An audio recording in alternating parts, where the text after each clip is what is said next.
Born in Philadelphia, the cradle of our democracy.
Black Star Network is here. Hold no punches. I'm real revolutionary right now. Support this man, Black Media. He makes sure that our stories are told. Thank you for being the voice of Black America, Roland. Stay black. I love y'all. All momentum we have now, we have to keep this going. The video looks phenomenal. See, this difference between Black Star Network and Black-owned media and something like CNN. You can't be Black-owned media and be scared. It's time to be smart. Bring your eyeballs home. You dig?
26, 2026, coming up on Roland Martin Unfiltered, streaming live on the Black Star Network. The twice impeached, criminally convicted felon-in-chief Donald the Con Trump suffered 2 setbacks today in this push for Republican-led states to draw electoral maps favorable to the party that also deprives black folks of political power. South Carolina Republicans joined with Democrats to stop the erosion of the congressional district of Congressman Jim Clyburn, and a federal court ruled Alabama must use the map that had 2 black representatives. We'll talk to plaintiffs in the Alabama case. The Congressional Black Caucus is demanding that corporate America publicly reaffirm its commitment to voting rights and equal representation as the tax on unfair representation of black political and economic power continues to grow. Sports journalist Harold Bryant will be joining us to talk about why the NAACP's boycott urging black athletes not to attend Southern colleges and universities is a wake-up call. Plus, I'll show you. We'll talk about my one-on-one with Texas Democratic State Senator Representative James Tellerico, who's running for the United States Senate. Plus, we'll talk with Ambassador Andrew Young about the passing of Dr. King's legal counsel and big-time advisor Clarence B. Jones, who passed away on Friday at the age of 95. It's time to bring the funk on Roland Martin Unfiltered on the Black Star Network. Let's go. Whatever the miss, he's on it. Whatever it is, he's got the scoop, the fact, the find. And when it breaks, he's right on time and it's rolling. Best believe he's knowing. Putting it down from sports to news to politics. With entertainment just for kicks, he's rolling. It's on go, y'all. It's Roland Martin, yeah. Rolling with Roland now. He's funk, he's fresh, he's real, the best, you know he's Roland Martin now.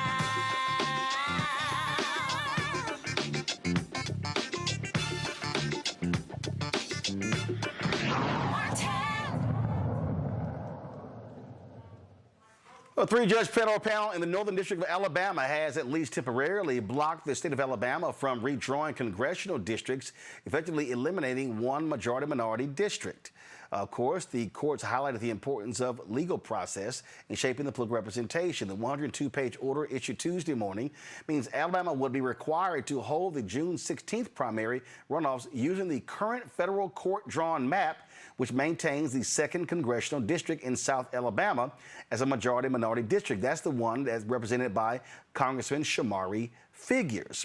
Now, these judges laid into Alabama, laying out exactly what the hell they were doing. Dr. Marcus Castor, the lead plaintiff in the Allen v. Castor case, joins us from McIntosh, Alabama. Evan Milligan, the lead plaintiff in the Allen v. Milligan case, joins us from Montgomery. Glad to have both of you here. For Evan, we were in a group chat last week, and you talked about what was happening in the case, and you just laid out how your attorneys were just crushing the attorney for the state of Alabama, exposing just them.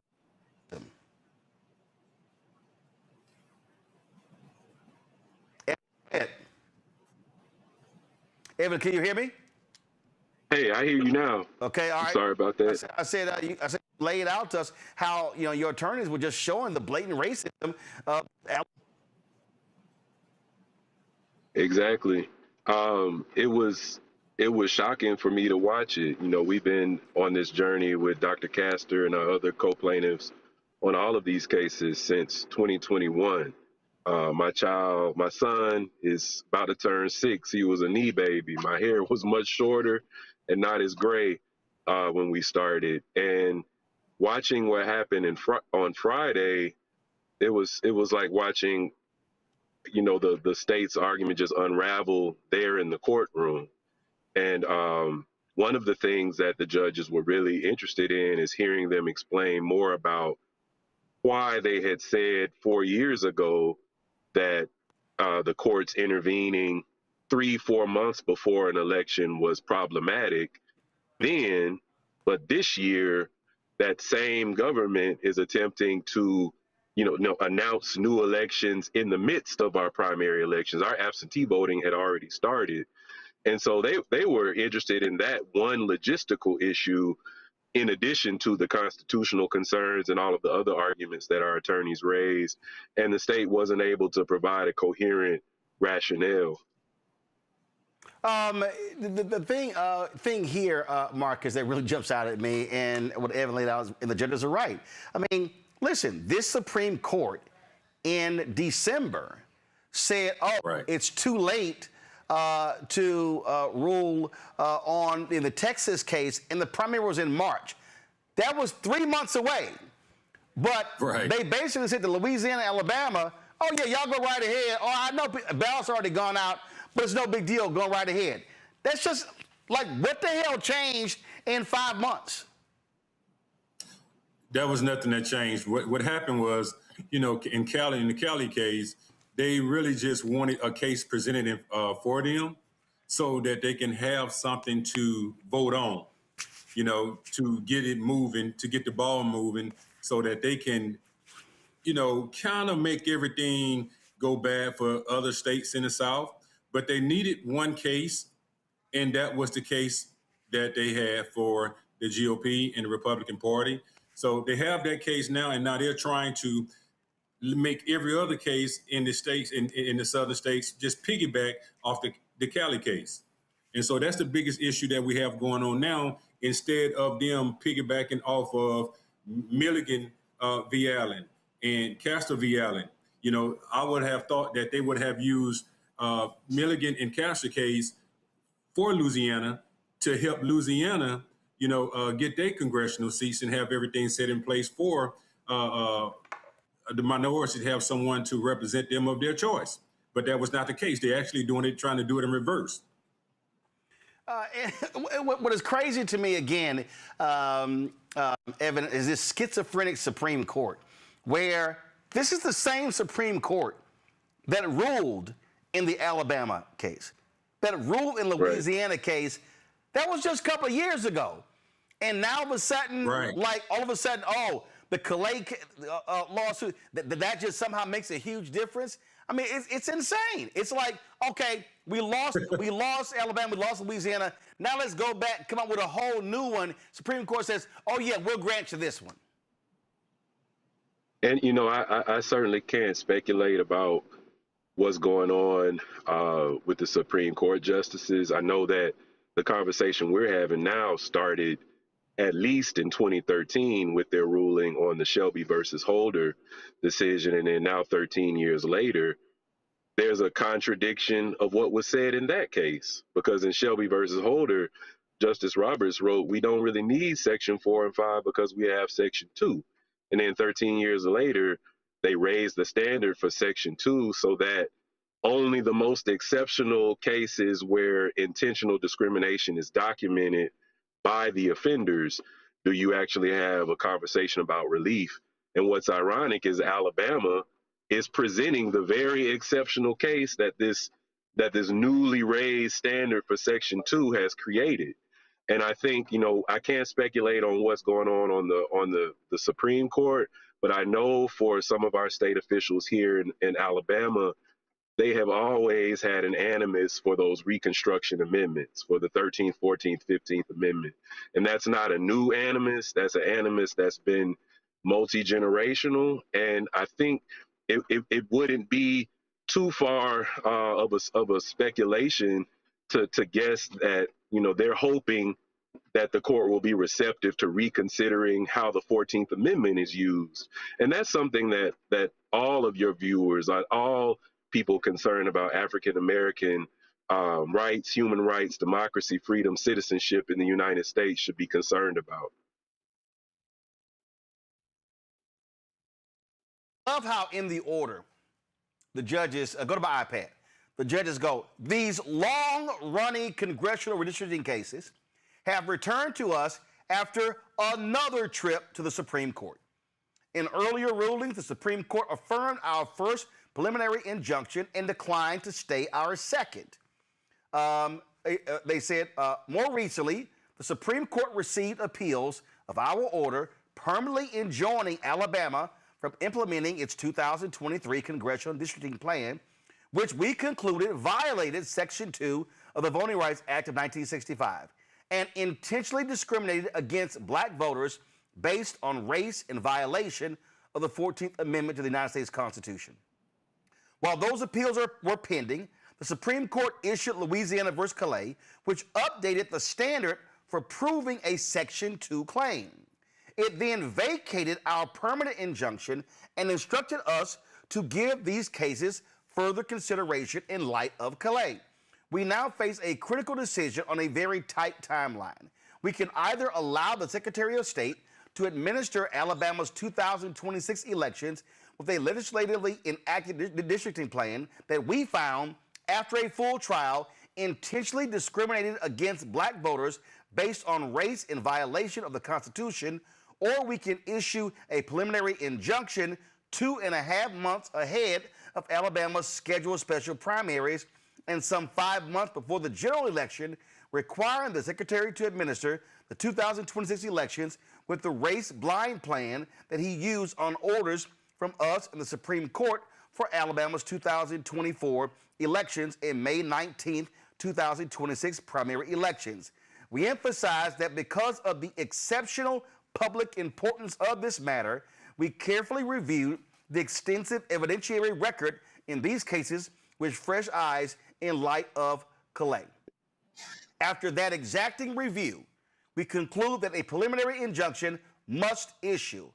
Ultimately, we cannot see our way clear to requiring Alabamians to cast their votes in the 2026 elections under a districting plan tainted by intentional race-based discrimination. And under the unusual circumstances of this case, we conclude that a limited order requiring the Secretary to continue using this court's race-blind map will not disrupt Alabama's elections. All candidates ran under the race-blind map until 15 days ago, and all voters remain districted under the race-blind map in electoral computer systems. I mean, this right, just Marcus, is just flat out. It's right there. Just saying point blank, here's the deal. Point blank. Right. It's saying it right there. And that's the thing that, when you go on social media and you see different people, when was the last time black people couldn't vote? And thinking that we're talking about blacks can't vote. They're not understanding the fact when we talk about delusion of our votes and our voice. And then in Alabama, a three-panel judge specifically said that discriminatory, in the maps. I mean, what else do you need? I mean, how many times, I think this is the third time maybe, with the same judges, and then it goes up to the Supreme Court. Even the Supreme rules it in our favor, and Alabama comes back again because of Callais. Come on, I mean, it's there, and the writing is on the wall, and we want our representation, someone of our choosing. And right now we have Congresswoman Terry Sewell, and we have Congressman Shamari Figures. And the state of Alabama, we definitely need this, and we want to be, to set examples for other states. We want Louisiana to get there. We want everything to happen in Georgia, in Tennessee, what they have going on, in Florida, South Carolina, North Carolina, Mississippi. We want every last one of those other states to look at our cases and then to see that, hey, look what the judges said. Look what the three panels said. Now, I understand that the lower courts, it might not affect the other states, but what the Supreme Court said, that holds a lot of weight, and it should continue to hold a lot of weight. And we know that, Alabama is going back to the Supreme Court. We'll be headed back to the Supreme Court. But hey, Roland, we're here. We're ready to fight. We know what we're up against here in the state of Alabama. So this is nothing new to us, and we're definitely going to continue to get out and get voter registration going and make sure that our people get out and vote, because we have to have representation for black and brown people here in the South. And Evan, it's just that simple. And Evan, here's the deal. These are not Clinton, Obama, Biden appointed judges. No. These three judges are Republican appointed judges. Yeah, exactly. That should be said. Three Republican judges. It's not a stance that they were excited to be, they weren't looking for a case to have an advocacy moment. They weren't chasing the legacy of those justices related to the civil rights. I think they were just there to follow the rule of law according to their interpretation. And even though they came from a more conservative lineage, for them, the state's behavior, you see the language, it's unusual. And they use that term so many times, not only throughout this opinion, but we've been before this court and for this case, and then also a state Senate map case, which has some slightly different plaintiffs, but very similar language coming from these judges when they review these cases. And I think it goes back to, what Dr. Castor was just saying about all of our efforts to encourage our neighbors to vote and all of the things that happened 2 weeks ago when we gathered in Montgomery for All Roads Lead to the South, all of the advocacy that these organizations are doing around the country to remind us of this inheritance that we've received from previous generations, the blood they shed to give us the opportunity to vote. And that is critical work that's a part of our culture. And also, we have a government that has essentially forecasted that they may not even certify the outcome of the November elections. And so I think that, our organizations and at our family tables, at our churches, our mosques, at our fraternal halls, at, all of the different civic groups we're a part of, formally or informally, we need to really be thinking about what we are doing at the local level to prepare ourselves for a moment where the outcome of our votes may not even be recognized. And people's assemblies are great spaces to have those conversations. For anyone that's interested in that, there's going to be a large assembly gathering in Tunica, Mississippi next year.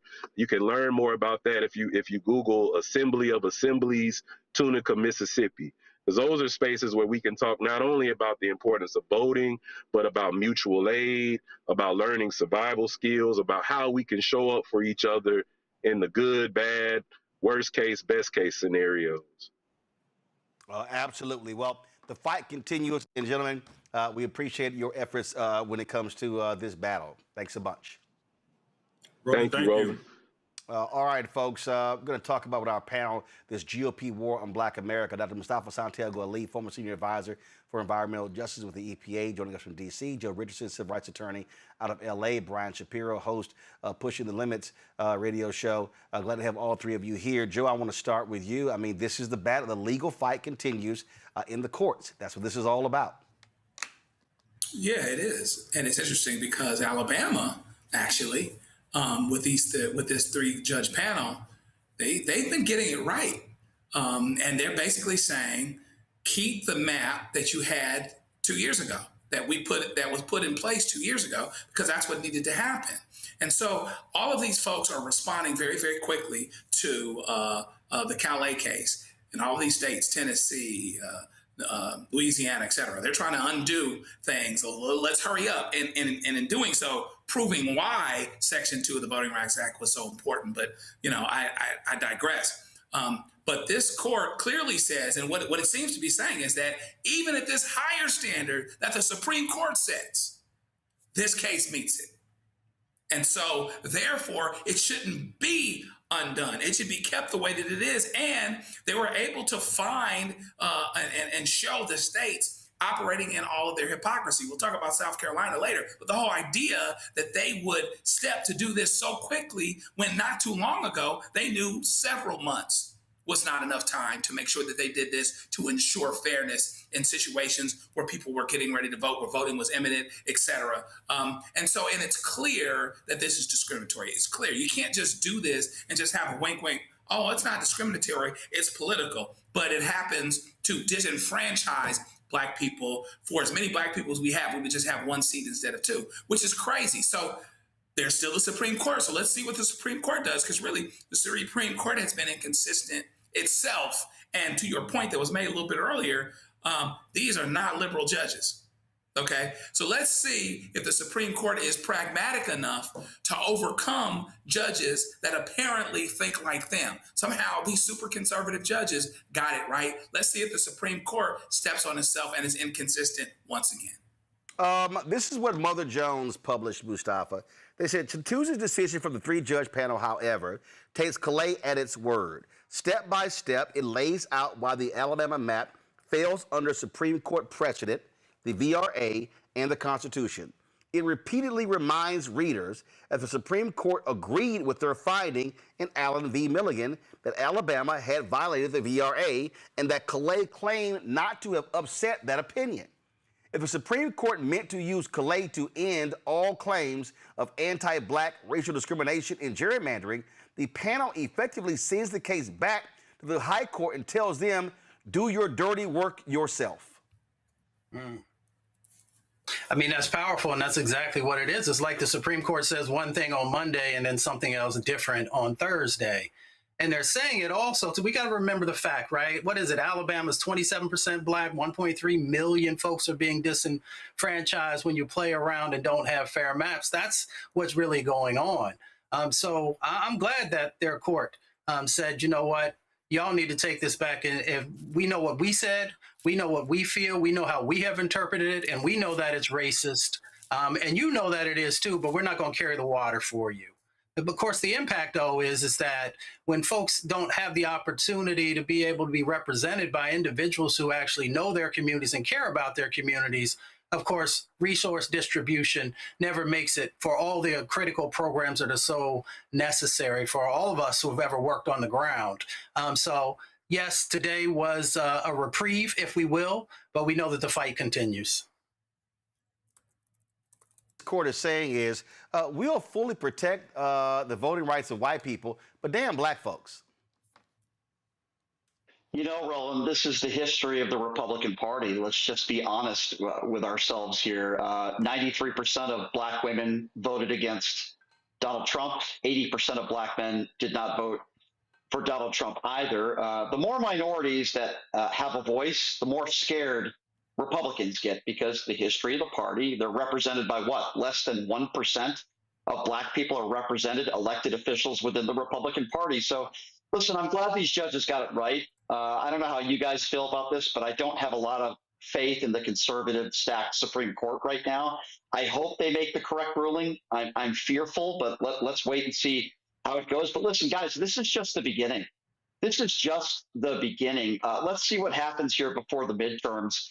But Republicans understand that it's going to be a bloodbath for them. They're going to play dirty tricks. They're going to do everything they can do to try to make sure that they can remain in power. Hopefully it doesn't work, but we'll have to see where the cards fall where they may. Again, I'm glad that these judges made the correct decision. We'll have to wait and see what the Supreme Court does on this one. But as I said before, and I'll say again, the more minorities in this country that have a voice, the less power that the Republican Party will have. That's just a fact, and it's based on history. Absolutely, folks. In South Carolina, the Republican-led Senate failed to advance a new congressional map, halting the redistricting process for now and leaving the next steps uncertain. The motion to end debate, which failed with a vote of 20-24, was a surprise rejection of Donald Trump. Now keep in mind, okay, the same Republicans in the Senate joined with Democrats to block it in the last session. The governor called a special session. Well, and this White House really pushed them hard, and it was a White House consultant who drew the maps. And here's what's also insane. Y'all, it was a 7-minute and 40-second discussion. This person said, not taking any questions, no questions, and said, oh, I got somewhere else to go when I'm done here. And so these Republicans said they were offended when they said they normally had a process that took a hell of a lot longer when it came to the redrawing of their maps. And so what you see here, and let me be real clear, these Republicans are also not dumb. So go ahead and show the map. So you see that one blue, that's Congressman Jim Clyburn. They want it all red. Republicans in South Carolina, they showing they ain't stupid, because South Carolina greatly depends on federal aid. And these Republicans are scared to death that if you screw over Jim Clyburn and a Democrat wins in 2028, South Carolina is going to experience FAFO. And they're like, yeah, we're not that stupid, so we're not going to sit here and screw that over. We benefit from a Congressman Jim Clyburn and his seniority in Congress. And not only that, here's what their other concern is. If you then begin to destroy his district, where are you going to stand on those black voters? You're going to have 20, 25% black voters in different Republican districts.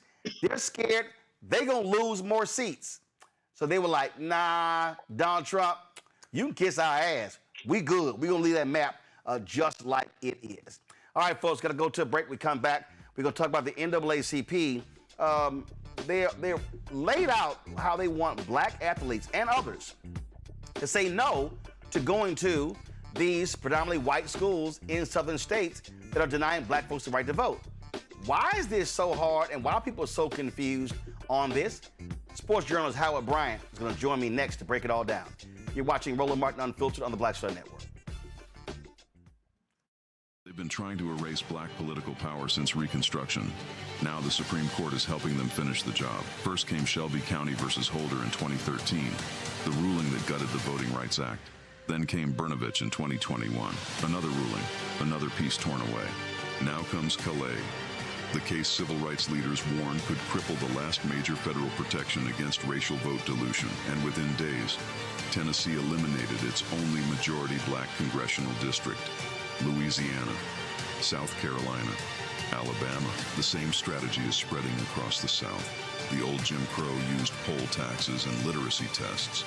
The new Jim Crow uses gerrymandered maps, voter roll purges, polling place closures, and court rulings that make black communities politically invisible. 1965 was Freedom Summer.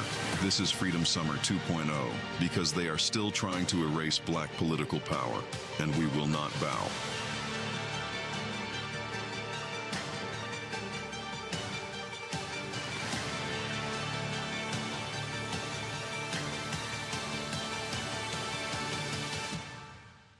I'm Mark Morial, President and CEO of the National Urban League, and I'm watching the Black Star Network.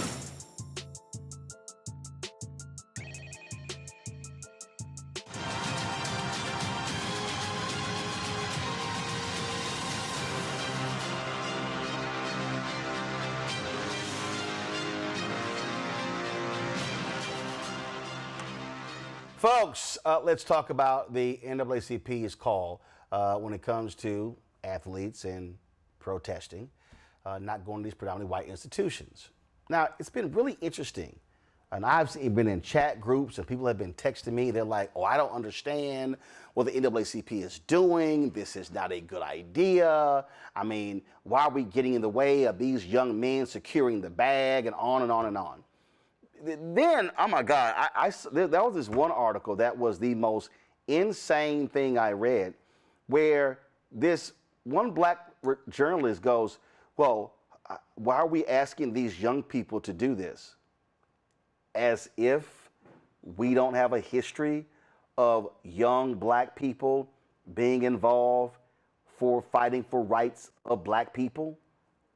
Like, I don't understand what in the hell she was reading. Howard Bryant, sports journalist, author of numerous books, Henry Aaron on black athletes protesting, of course, Ricky Henderson, latest book on Paul Robeson and Jackie Robinson. Yes, it's in my backpack. Joins me right now. So, Howard, just give us your overall view of this NAACP call, because it's not just about the athletes. It's saying to alumni and others, don't support, don't watch, don't buy product, don't give money. It's a detailed plan, but listen to some of these people. You swear it's like, oh my God, you know, they're saying these black kids shouldn't get education, as if you're a top athlete, like if you're being recruited by Alabama or Texas A&M or South Carolina or Florida. Not like the Big Ten ain't trying to recruit you too. Yeah, that's right. It's really interesting. I think that one of the things that kind of struck me that was happening is that I think people have forgotten the totality of the fight. I think that I think that the argument that, oh, well, you're not supposed to have these young students or you're asking too much of them. One, it's ahistorical, as you said, but also I think it's something else. And that is, I think that there has been such an overestimation of money. That this idea that these kids are, let them secure their bag, let them get their money, and there's nothing that can stand in the way of that. And I think that what that does is it doesn't pay any attention to, one, the historical struggle or the present one. Those, most of those kids have a lot of leverage. They're not kids. They are incredibly powerful members of a 10 to 12 billion, or if you add in the NFL, a $30 billion industry. And they have power. And all the questions that we have been, whenever you're trying to do any sort of political strategizing, where's the leverage and how can you use it? So I thought that it was fascinating that I think that I think we're rusty. That's what I think. I think that people are also not paying anywhere near close enough attention to the state that we're in. And I just think that it was a very interesting reaction to something that I didn't think was controversial at all. I also think, Howard, we are in a period where it's really about self. It's about you, self and I. Get yours. How dare you ask of them? I mean, I've heard people say, well, why isn't the NAACP telling professional athletes? Well, first of all, professional athletes, those are not state schools. We're talking here about state legislators, governors who are making decisions, and the schools, Texas A&M, Alabama, Auburn, Florida, Florida State, South Carolina, Georgia, University of Tennessee. These are all state schools. There's a reason why they're targeting state schools. Clemson. Well, 100%, and that's also, which is an ACC school, and so I don't think the NAACP went far enough. I think where there are a couple of areas here where I think is worthy of discussion. One is always going to be tactics. I think this sort of came out of the blue for a lot of people, and I think I'm not sure. I'm doing some reporting on it right now, but I just don't think that there was enough scaffolding.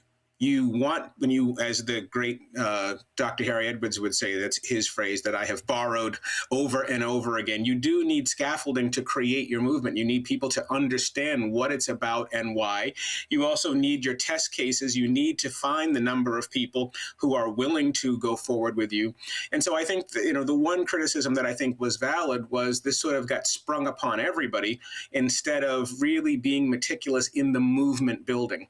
And so I think taking people by surprise is a little difficult there. I think the other thing, too, is you're right. Your initial point was we live in a time of complete nihilism. I think people have quit. I think one of the great journalists, Naomi Klein, talks about disaster capitalism and how people, especially the oligarchies in this world and in this country, have given up on everybody and given up on the world. And I think that there's a lot of people who have bought into that. And so I'm just going to get mine and do my thing. And that is my definition of success.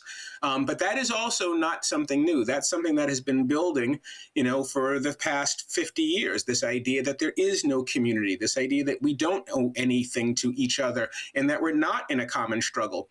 The argument has been that, oh, well, this is just a desperate attempt by the NAACP and by Democrats to show some level of fight.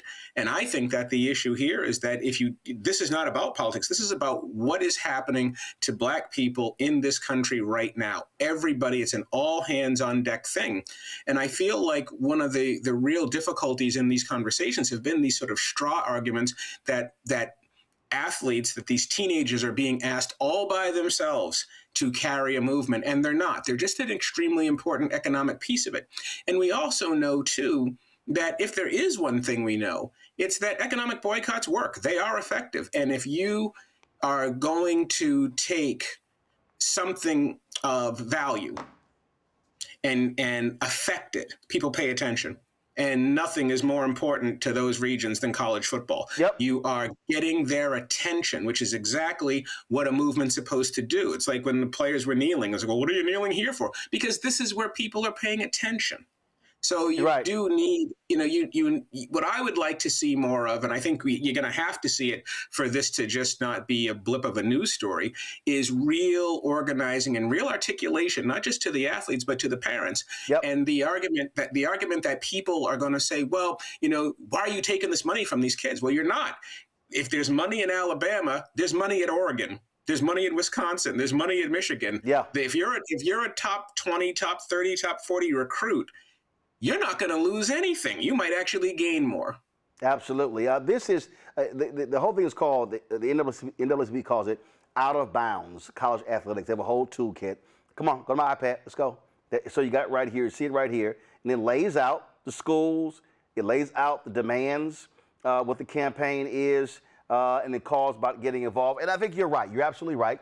The groundwork was not laid, and that should have happened. There were critical people. I know there were conversations that took place because, but it was because I was on one of the calls. But it should have been far more expansive, and it should have been. And I think part of this whole thing was you had this week that took place where it went from an idea to planning the day of action in Montgomery, and it was like, well, let's drop ours soon after. But you need to actually build this whole thing up. So you're absolutely right about that. I'm sitting here wearing this shirt. They gave it to me when I was in Montgomery, and good trouble. And that was, of course, the great comment from Congressman John Lewis. John Lewis was 19. John Lewis was 19 years old. Okay, when he was getting his head bashed in. This week, you also had the Freedom Riders. You had the Freedom Riders, and you have these Freedom Riders who were college students who were going down Mississippi and Alabama. You had SNCC, you had CORE. We could go on and on and on. So this notion that young people were involved is crazy.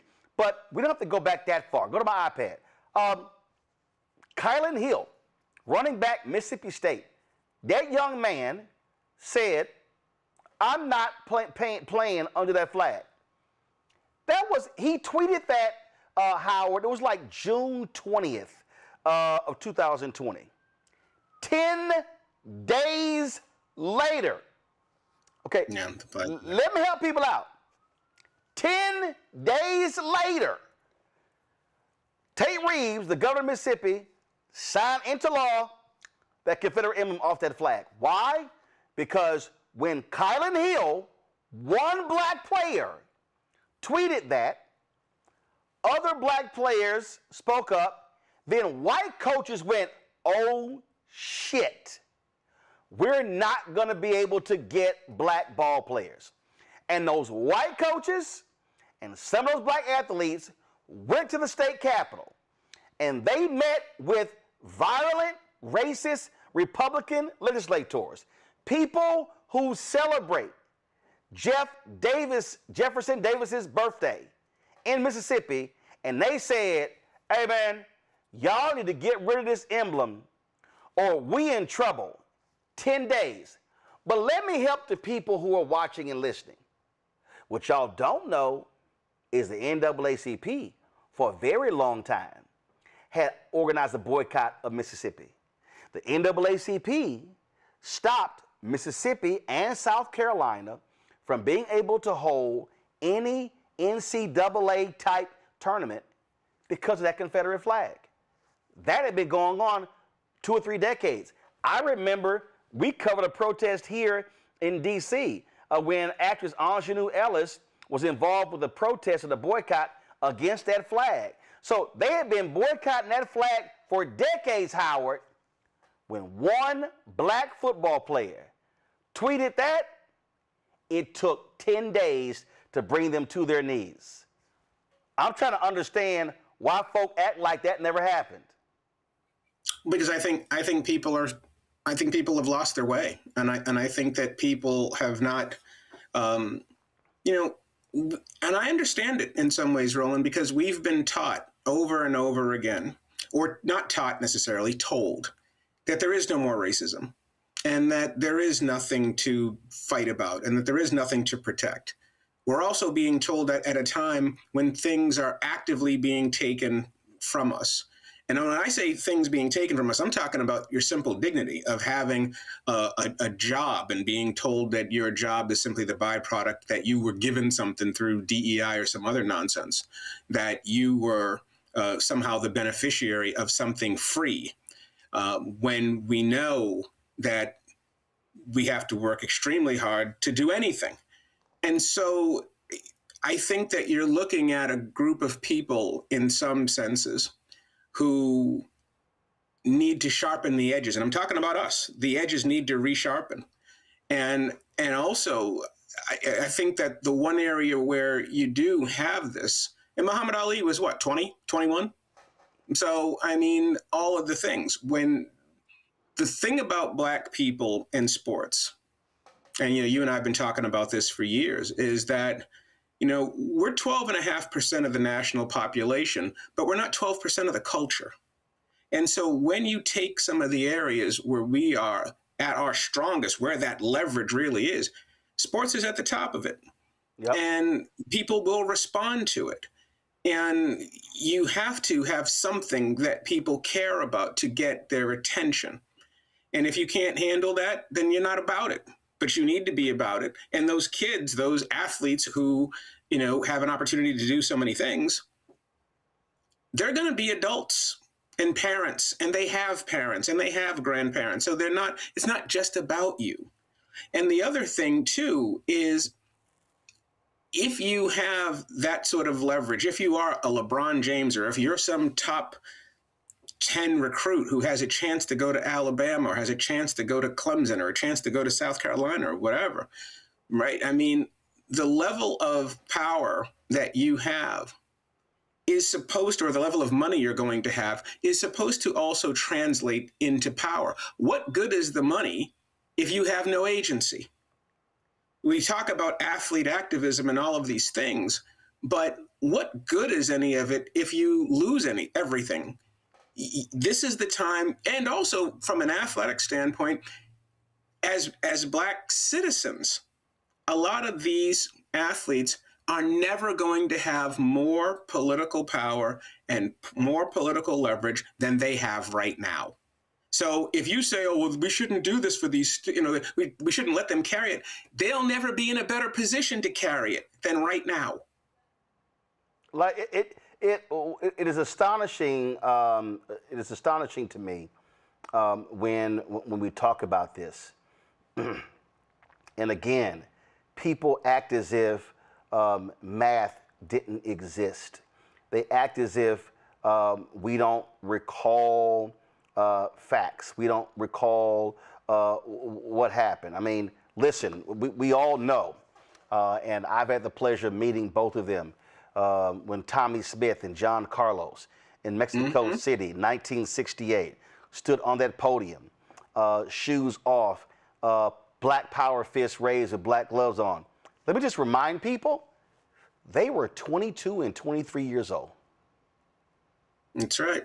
So I'm just trying to, we can literally walk, you just said it, Kareem Abdul-Jabbar refused to represent the United States in that Olympic Games. And he was 21. Again, you go before that, to your point, Ali, what his age was. We can just walk through this stuff, and I'm just sitting there going, I've seen even some activists and radio hosts and journalists, and I'm going, do any of y'all read? Well, I think people don't feel like there is a need to sacrifice anything. Like I said, we're in a nihilistic time. And not only are we in a nihilistic time, but where people get their information is also under serious assault. You're not getting a lot of the voices, part of what you're seeing right now. Yep. And this is a comprehensive assault. It's an assault from the courts, it's an assault from the Congress, and it's also an assault from the airways, from the media, from what you're you're getting. So these types of discussions aren't even taking place in the public space.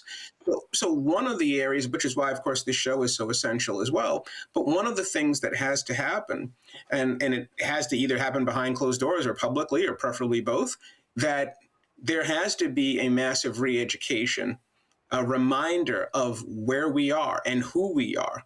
And we know this. I mean, look at all the athletes. Talk to any of the athletes, whether they're college or professional. They are constantly being told, one, to separate from their community, that they don't have a community, and also that because of their phenomenal talent, they don't have any problems, that they're disconnected from what's taking place. Right. And yet we all know that to be untrue, because one of the great players in the world who supposedly had it all and then didn't have anything was Colin Kaepernick. So when we think about all of these players, we think about where they are. It's incredibly instructive to remember that the leverage that you're going to have is finite, but you are never going to be disconnected from your community, because your family members are going to be voters who can't get to a polling station, that their votes are going to be diluted. It's happening to them. And that was one of the areas where people got really upset during Ferguson and the Trayvon Martin and the Tamir Rice years, because the Black athletes were having agency because they were directly from those communities. Carmelo Anthony's from Baltimore, West Baltimore. He understood it. So I think the key for me right now is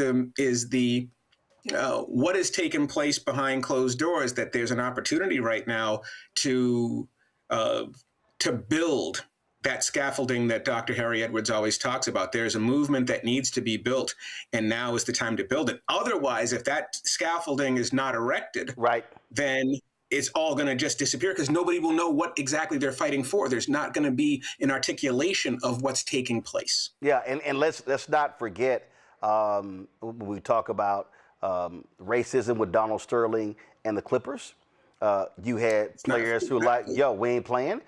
Remember? And by the way, Roland, not to interrupt you, I apologize for this too, but let us also not forget that next month is June. It's the 10th anniversary of Muhammad Ali's death. It's going to be the 10th, in August is going to be the 10th anniversary of Kaepernick taking a knee. It wasn't that long ago. Right? I mean, these movements and these questions about where we are as people, it feels like it was 50 years ago. Right. It wasn't.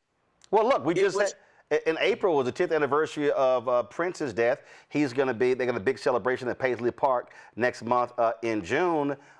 Let's remember when he was against Warner, writing slave on his face, when he was talking about, again, the economic realities, folks who put it on the line. I mean, just listen, the Supreme Court refused to bow down to the NFL. Brian Flores is moving forward with his lawsuit against the NFL, and he clearly is not trying to settle. He is suing 3 teams. They requested 1,000 pages from some, from 25 other teams as well. He clearly, Howard, wants to go to court. He's not trying to do what Kaepernick did, who actually settled. He is like, and I mean, luckily, he got hired by the Steelers. Then he became the defensive coordinator, top defense for the Minnesota Vikings. He's still getting paid, but he wants to go to court to expose the NFL. And so, and Steve Wilkes is also a part of it. So thank God that this is a guy who didn't take the easy way out by saying, okay, fine, let's do a settlement. No, it's clear he don't want to settle. Well, because he knows it's not about him. He knows that what's really taking place is, the number of ways that these conversations have been distorted. They've been misdirected, in that the reason why there's a Rooney Rule, or was, or continues to be, or the reason why there are all of these different rules taking place or taking shape, is because we know that corporate America, whether we're talking about the NFL or whether we're talking about Apple, they don't hire Black people in any real numbers. So that's why these things are in place. It's not to give Black people something that everybody else has to work for. But when you see that level of distortion, and you don't fight the distortion, then you're so far behind. And I just feel like we're in this moment right now where I think we as people, all of us, you know, but Black people especially, because we're the ones deeper in the bullseye, I think our claws aren't sharp enough. And I think people have thought that having a 65-inch TV means you're okay, and you're not okay. I think you nailed it, and the reality is what the NAACP is calling for. There's more work to do, but this is where I keep saying where we have to be using our organizational heft to be able to do these things, to call for these things. It got lots of attention. Now the work is after this, and this is where other groups have to step in as well. Listen, the Congressional Black Caucus held a news conference today urging corporate America to reaffirm its commitment to voting rights and to stand up using their power. They sent letters to companies in response.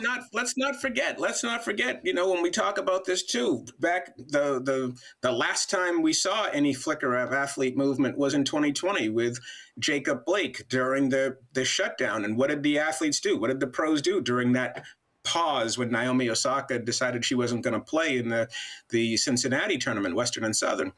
They went to Barack Obama and he told them to go back to work. And he told them to be citizens. And one of the things that they did in being citizens was to really push for voting registration. Remember when they had, you know, the Milwaukee Bucks did this big voting drive. And so suddenly all of these things, these dots all connect. And so you were told to be citizens. The players were citizens. The players, you know, they leaned in more deeply to the democracy. And then the pieces of that democracy are also still under assault. So the players, whether it be college, pro, whatever, they're not disconnected from this. And once again, this is a good example of that scaffolding. I certainly hope the NAACP is talking, you know, to find those test-cased athletes and their families who are willing to do this. And I hope that they're also talking to some of those schools, whether it's Washington or Oregon or USC or UCLA, to go find landing spots for these guys to create a comprehensive movement strategy. Well, I know I saw where the SEC hired my fellow Houstonian, Jarvis Stewart, to assist them with their crisis management over this. Well, you get their attention. Like that's going to get your attention. And I think people have forgotten the definition of leverage, even though leverage is being used against them every single day. You're absolutely right. And so folks got to realize this is all hands on deck. This is not a moment where you can act as individuals. This is why it's important to be part of organizations to stand with you. And I had a very prominent media personality hit me up saying that they just didn't get it. And I said, this is what you're not understanding. Y'all are talking in the aggregate. I'm not saying you're going to get every athlete on the ESPN 300. But let me be clear. You don't need them. All you need is a half dozen. I said if you said one or two, I said, I'm telling you, if one or two ball players say, I'm not going to these schools because of voting rights, I said, it is going to send a shudder through college athletics. And it's just, and when I'm trying to expand it beyond, listen, when Texas A&M screwed over Kathleen McElroy, a sports journalist, a graduate of Texas A&M, who wanted to come back and run the journalism department, and these Republicans on the Board of Regents said, "Oh no, she supported DEI," and Bill Mahomes, the black board chair at the time, allowed them to stand it. They had to pay her $1 million settlement for it. I sat there and said, black athletes, well, they want your labor on Saturdays, but they don't want you to have a job once you graduate. And so let's not forget that it was, when Missouri, when the ball players in 2015, when they decided to join the campus protest at the University of Missouri, what happened? The president and the chancellor of the university system both quit because they were going to lose $1 million a game if Missouri didn't play. And they lost. A lot of folks didn't apply for the school. Donations dropped. It was several years before they actually recovered from that. And although Missouri is not on the NAACP list, they also racially gerrymandered and got rid of Congressman Emmanuel Cleaver's district there in Kansas City. And so that needs to be understood as Another well. SEC team. There you go. Howard Bryant, I appreciate it, my brother. Thanks a bunch. And folks, don't forget, hold on. Okay, y'all don't have the graphic. Don't worry about it. Just stay with me right here. Yep, don't worry about it, y'all. I got it. Don't worry about it. All right, I got it in here. And so if y'all have not seen my interview with Howard, also get the book. His new book is Kings and Pawns, Jackie Robinson and Paul Robeson in America. It is a fantastic book. Trust me, it is one that you want to get. Howard, I appreciate it. Thanks a lot. My pleasure. Thank you. Real quick, I know I got Ambassador Andrew Young coming up, and I quickly want to go to my panel. Bottom line is, Mustafa, this is all hands on deck, and we need everybody involved in this. And you know, this is not a matter of saying, well, you may just go and get your paper. This is way bigger. We're talking about the impact of millions of black people. Yeah, you know, it goes to that quote that I always share with folks, that you have power unless you give it away. It is about the education. It is about us making sure that we have the organizing with both our large organizations and individuals feeding into those. It is about also making sure that we are supporting each other. And if we do those types of things, we have huge leverage. But unfortunately, in our country, we are not taught about power. And we're definitely not taught that black folks or brown folks actually have the power to actually shift things and to make change happen, even though historically we know that it has happened. So, you know, whether it's this show or other opportunities for folks to get educated and then to dive deeper, you've got to do that, because you've got to get prepared for this moment that we're dealing with. Joe? We have to say what needs to be said, for sure. And so I agree with all of that. I wonder aloud, and have for a long time, whether this generation's kids have the strategy that the Andrew Youngs and the Martin Kings had as teenagers and into their early 20s. If they do, you know, we can be where we need to be. Just like you said, not a lot of people have to do this, but if a bunch of them did do it, it would make an enormous, enormous difference. Brian? It's almost like I expect MAGA Republicans to call some of these black athletes sons of bitches again, the way Donald Trump did with Colin Kaepernick and so many African Americans that were taking a knee. I would say this to these universities. I would say this to this area. Treat everybody as equals, and then this stuff doesn't happen. Good luck to these college football programs and these college basketball programs when you have a bunch of talented young black men that decide not to go to these universities, because that's ultimately what's going to happen here unless things change. So I think they're going about it the right way, and I completely support it. All right, folks. Quick break. When we come back, we'll remember the life and legacy of Clarence Jones, who was an attorney for Dr. King, a strategic advisor, and someone who lived an absolutely full life. He passed away on Friday at the age of 95. We will talk with Ambassador Andrew Young next about his longtime friend and colleague. You're watching Roland Martin Unfiltered on the Black Star Network. They've been trying to erase black political power since Reconstruction. Now the Supreme Court is helping them finish the job. First came Shelby County versus Holder in 2013, the ruling that gutted the Voting Rights Act. Then came Brnovich in 2021, another ruling, another piece torn away. Now comes Callais, the case civil rights leaders warned could cripple the last major federal protection against racial vote dilution. And within days, Tennessee eliminated its only majority black congressional district. Louisiana, South Carolina, Alabama. The same strategy is spreading across the South. The old Jim Crow used poll taxes and literacy tests. The new Jim Crow uses gerrymandered maps, voter roll purges, polling place closures, and court rulings that make black communities politically invisible. 1965 was Freedom Summer. This is Freedom Summer 2.0, because they are still trying to erase black political power, and we will not bow.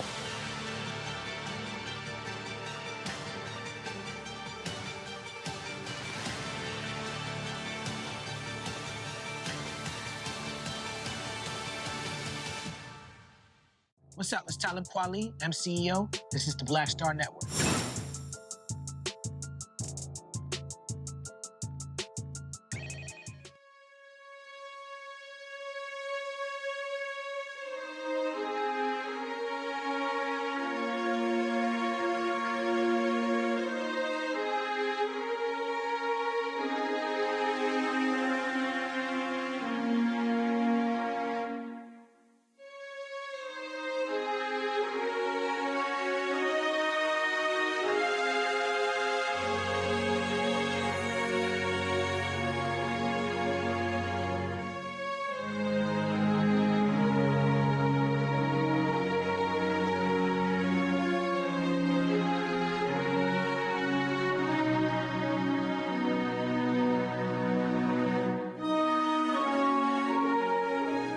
The man who helped Reverend Dr. Martin Luther King Jr. organize the 1963 March in Washington for Jobs and Freedom, also assisted in drafting that iconic speech, Clarence Jones has passed away. He died on Friday at the age of 95. He was an attorney, close advisor to King. He passed away at a California assisted living facility. From 1960 to 1968, he served as King's legal counsel and strategic advisor, advising him on critical decisions during the Black Freedom Movement. Not only that, he went on, he was of course a major force when it came to the Attica uprising. Took place in 1971, negotiating with those prisoners and dealing with Governor Nelson Rockefeller. Of course, he worked on Wall Street, did all sorts of different things. Later in life, he was a professor, he was a lecturer, he was speaker. He was involved in an ad campaign last year, the Super Bowl, when it came to Black-Jewish relations. And so many different things he did. He was a friend as well. I had an opportunity. I knew he was transitioning, had an opportunity to FaceTime with him a week before he passed, and he always encouraged me. He always showed love and appreciation. I was honored to be one of his invited guests when he got the Presidential Medal of Freedom by President Joe Biden. We'll show you some of that as well. Joining us right now is Ambassador Andrew Young from Atlanta. Ambassador, always good to see you, my dear Alpha brother. But before we talk about Clarence, we were just talking about the NAACP and calling on athletes to stand up and boycott. We see what's happening with voting rights. The CBC is saying, corporations, you need to be standing with us on this issue as well. I mean, you know this stuff. You lived this stuff. You understood Bob Brown and SCLC and Operation Breadbasket and the sort of pressure. And so I just wanted you to share your thoughts on what the NAACP is calling on young athletes to say, don't go to these Southern white schools, take your talents elsewhere, and all of this energy you're now seeing Black folks mobilizing and organizing when it comes to keeping our Black political power. Well, you know, I applaud what the NAACP is doing, but it's going to be a serious problem, more serious now than ever before, because there's so much money in the game that quarterbacks now easily get $1 million a year to play football. And it's going to be hard to match that. But it doesn't mean we shouldn't try. But I really would, I think that was a case where I felt that the threat was more powerful than the action, because the deck is really stacked against us.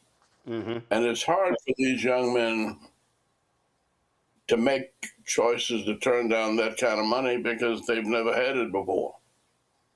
And it's going to be a hard thing to sell, but that doesn't mean we shouldn't try. Now, I think pointing back to where this started, Bear Bryant was a coach at Alabama, and they played Penn State. And the halfback at Penn State ran all over him. And he came back to Alabama well beaten and said, if we're going to play this game, we got to have speed. And I don't care what color it is. And that's when they opened up their doors and began to realize that it wasn't the same game when it was segregated. Now, you can call for something in public, but with this, you have to sit down with the NCAA. They're going to hate it, but you've got to talk to key alumni, and it's got to be a real campaign. It can't just be an announcement. And I think that universities have been hit hard by this administration. And I think that they may be getting ready to stand up in some way. Well, we certainly hope so. And speaking of standing up, in talking to Clarence and reading his book, he was an extremely successful lawyer. Dr. King goes out to L.A. And heard about him, wanted to meet with him. And he met with him, and he basically wanted him to join the movement. And he was like, all this money I'm making? No, I got other things I'm doing. So he invites him to his speech, and he goes to the speech. And Clarence writes, is it as if MLK was looking and talking directly to him in that room, and he convicted him to join the movement, and that's exactly what he did. And you know, Clarence was the one who called me when I was in New York and working with the National Council of Churches. And he called me to say that Dr. King is beginning to plan to move back to Atlanta, and he's looking for a staff. Would I be interested? And I said, well, I'm settled here now. I just bought a house. But then the Nashville sit-in story came on, and my wife and I were sitting there looking at it. And after the first intermission, she stood up and said, I'm ready to go home. I said, we just bought this house. You're home. This is Queens, New York. And she said, no, I can never call New York home. She said, I'm going back where they are. And she pointed at the television, and she was talking about John Lewis and James Bevel and Diane Nash and the Nashville sit-in story. And she said, look, you can forget it. As soon as I get this, she was getting a master's, and she was pregnant. She said, as soon as I deliver this baby and get this master's degree, I'm heading back to my mama in Alabama. That was Marion, Alabama, right next to Selma. And I said, well, what do you want me to do? She said, I want you to sell this house, quit this job, and find a way to join me. And shortly after that, I got a call from Clarence. And he was explaining to me the difficulties that Dr. King was having in moving back to Atlanta. And I said I'd be glad to help. So I have been, that was 1961. And I ended up selling the house, packing my bags, and coming back to Atlanta. What we hear folks who work with Dr. King, and of course we've known and heard your name over the years, and Reverend Jackson and Ralph Abernathy, and again Bevel and Nash and James Orange and others. But the lawyers played a huge role in what y'all were doing. How critical was Clarence Jones in this? Well, Clarence Jones was very critical because he was there first. And he brought in the Legal Defense Fund of the NAACP. And it was just after while Thurgood Marshall was making the transition to the courts. And in fact, the whole NAACP Legal Defense Fund moved to Alabama with us in 1963 to fight the cases in relationship to 1963 Freedom Summer. We didn't make a move without the lawyers. He also, go ahead, I'm sorry. No, I said that it made the difference between life in prison and a misdemeanor. He also talked and said that, look, people are like, well, what about getting arrested? He's like, the last people you want getting arrested with you are the lawyers. Somebody got to bail you out of jail. Well, that's certainly don't want your lawyer in jail with you. He was, he did play a role, though, because he was smuggling out when Dr. King was in Birmingham, writing on the edges. It was Clarence who was smuggling those writings out of the jail, correct? Well, let me tell you, I didn't go to jail much either, but I was going in and out of jail every time Dr. King was in jail. But Clarence brought out, well, first he brought in the New York Times, and Martin wrote the letter from the Birmingham jail around the margins of that New York Times. And when he finished it, he sent it out with Clarence, and he didn't quite finish, so he had written on the toilet paper. And he said, "Thank goodness Alabama has tough toilet paper."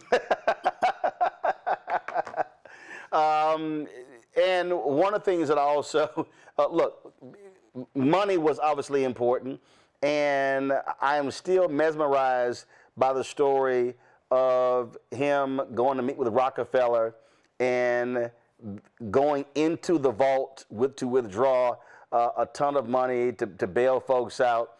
And in his book, he said he was nervous as all get out because he had to personally guarantee the money. And he said, man, I had never personally guaranteed that much money in my life. He said, so I had to make sure that money got down south. Yeah. No, we don't have a slight idea how much the lawyers did. But really, the lawyers who were with us in Birmingham ended up going to Harvard and writing books about civil rights. Thurgood Marshall ended up on the Supreme Court, and he brought a power and a humor exactly opposite of Clarence Thomas. I met Clarence Thomas, and we had him down to Atlanta a long time ago, and he was a great guy, we thought, but he didn't have the power that Thurgood had, and Thurgood really made fun of the opposition by showing how contradictory it was to the Constitution of the United States, and he got along with everybody. And was a great influence on that court.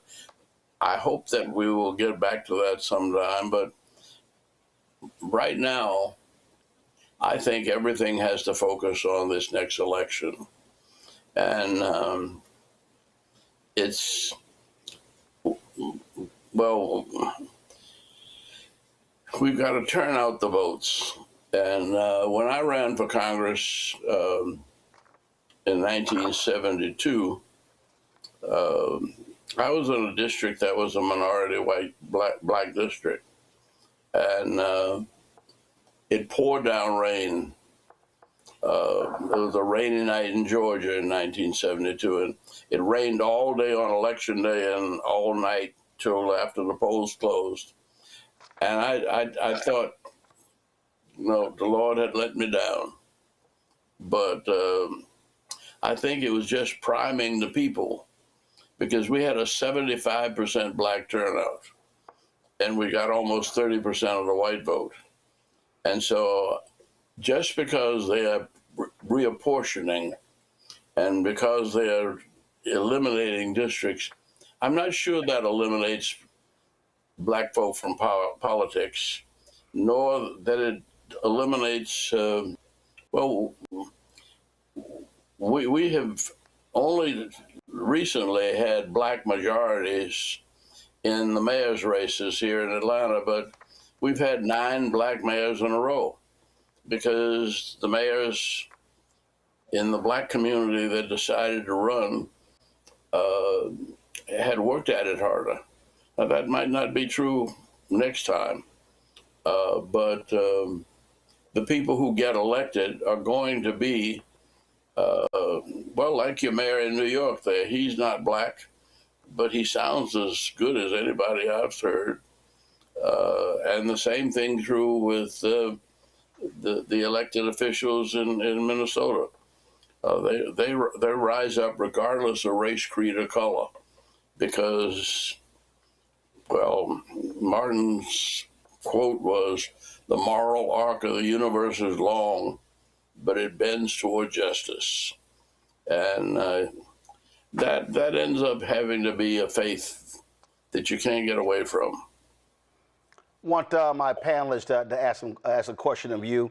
Of course, we're talking about the passing of the great attorney Clarence Jones, passed away on Friday at the age of 95. First up, Mustafa. Ambassador, it's good to see you. If you had one thing to say to Brother Jones one last time, what would it be? Well, I talked to him a couple of weeks ago, and I didn't know that. My understanding was that he kind of got depressed and that he decided that he had run his course and had not eaten for the last 5 days. And I would have tried to get him to hang on because, well, I don't feel no ways tired. I'm 94. And I have a young Indian fellow working in my foundation who comes from Bihar in India, and that's where the Hindus and Buddha found enlightenment. And he said the monks around there say that Moses lived to 120. And they think that part of that is always looking for his responsibility to his people. And they say that in order to live the maximum strength in your life, you have to look forward. Now, I have said that, well, we've said in my organization that we have to plan to live to 129. Moses lived to 120, and God needed him that long. I don't know whether it's possible or not, but I was at the barbershop today, and a lady came up to me well, she had on some nice slacks, and she was looking good, and she wanted to take a picture with me. And I said, I took a picture with you once before, didn't I? She said, yeah, and I like it, and I want another one. And I said, you mind telling me how old you are? She said, no, I'm proud of being 95. I said, damn, I'm just 94. I said, you robbing the cradle. Joe. Ambassador, it is so amazing to be on with you for a couple reasons. Not only because you are who you are, but I am the son-in-law of your dear friend, Jim Robinson. And so Paul Moldauer was nice enough to get me your book, An Easy Burden, several years ago. And I thank him for it because I talk to people about this book all the time. Can you talk a bit about strategy?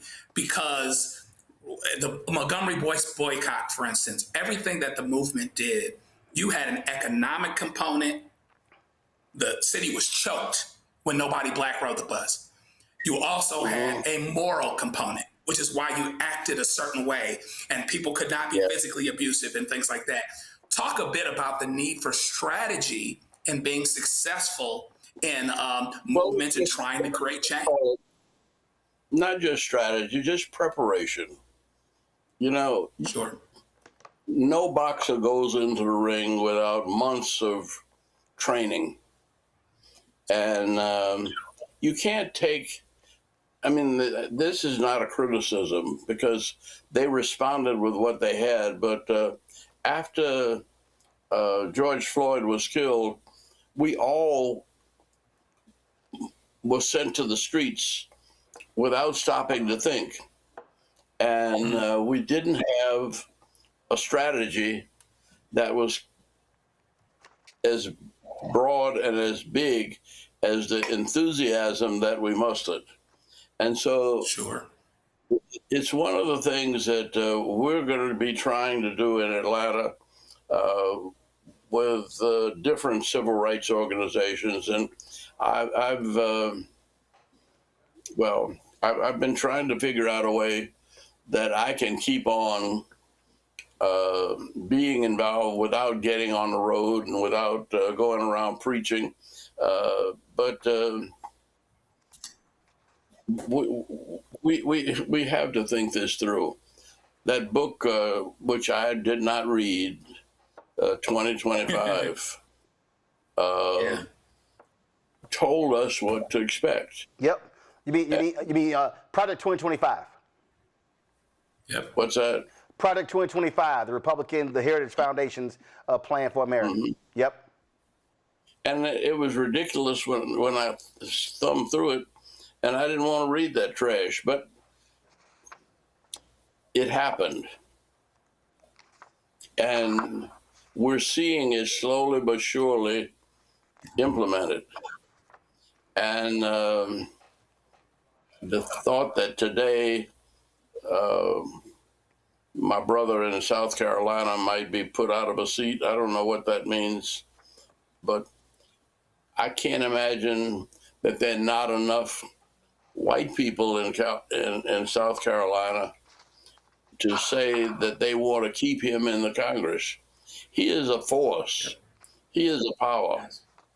And South Carolina, it doesn't matter what color he is, he delivers for South Carolina. Yes, he does. Yes, sir. Brian. And there is a power in having minority congressmen. One of the reasons I was able to do so much with Atlanta is that with Walter Fauntroy and John Lewis, we went out and campaigned for other congressmen. And one of the reasons we were able to get the $900 million for expressways was that I'd gone out and campaigned for the congressman who was in a white majority district, and they added blacks to his district to take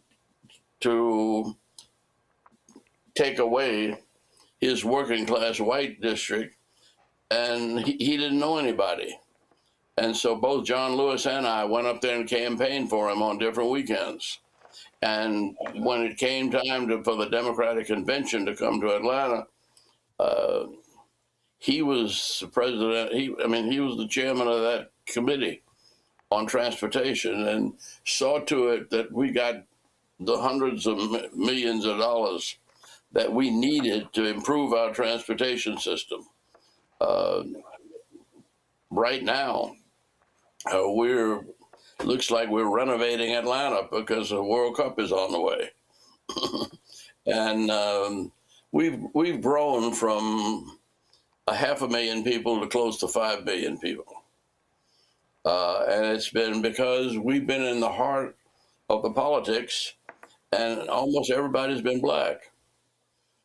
But we brought black votes, and we helped to mobilize black votes in their districts, and we were able to be more powerful because we were black.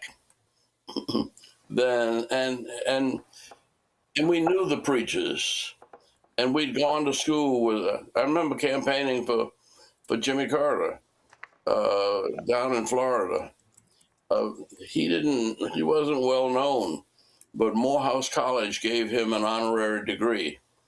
And when he spoke at their commencement, he stood up and he said, "I expect to be the first Morehouse man to be the president of the United States, but I guarantee you I will not be the last."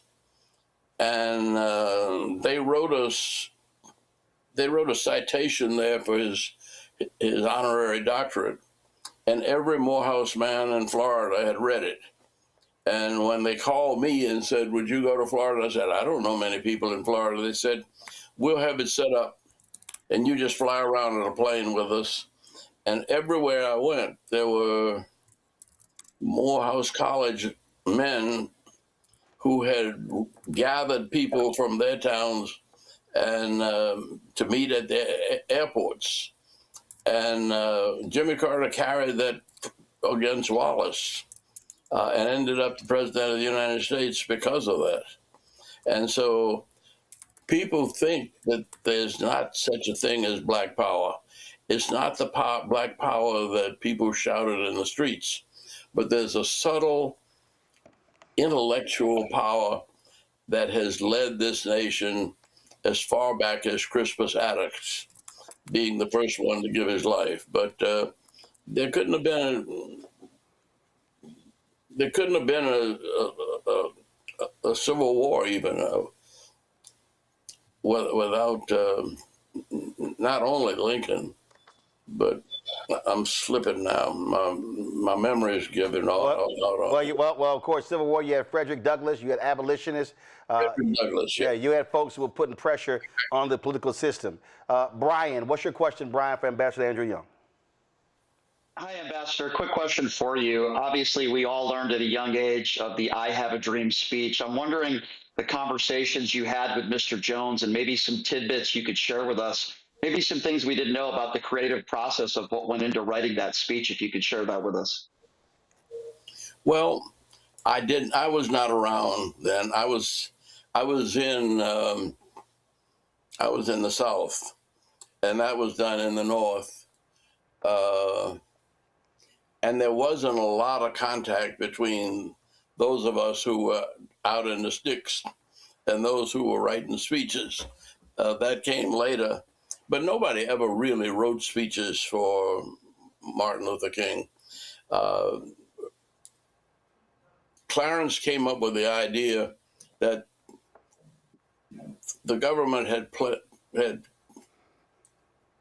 given the Negro a bad check, and that he refused to believe that when we go to the Bank of Justice, it would come back marked insufficient funds. And that was the theme. But this real speech came from Mahalia Jackson. Mahalia Jackson was up there on the podium, and while Martin was speaking, he was really reading the speech that Clarence wrote. And it was a good speech, but Mahalia had heard him speak with no notes a couple of weeks before in Detroit. Yep. And she kept saying, well, tell him about the dream, Martin, tell him about the dream. And so when he shifted gears and said, I have a dream, that was another speech altogether. And that's the one that caught the attention. But it was the combination of improvisation and scholarship. And that speech pulled together both. Well, also have to remind people that Clarence was smart enough to grab copies that were handed out to the press and put a C and circle it for copyright. And he was the one who went down and copyrighted that speech. He kept the original receipt. And I mean, that's one of the reasons why the King estate owns and controls it. It didn't go in the public domain because, again, the lawyer was smart enough to say, this thing might be something. Let me copyright this speech for Dr. King. But now, that's a point of, well, I took the other route. I never copyrighted anything of mine. I want it all in the public domain. And I got it for free, and I thought I should share it for free. But that's how lawyers think.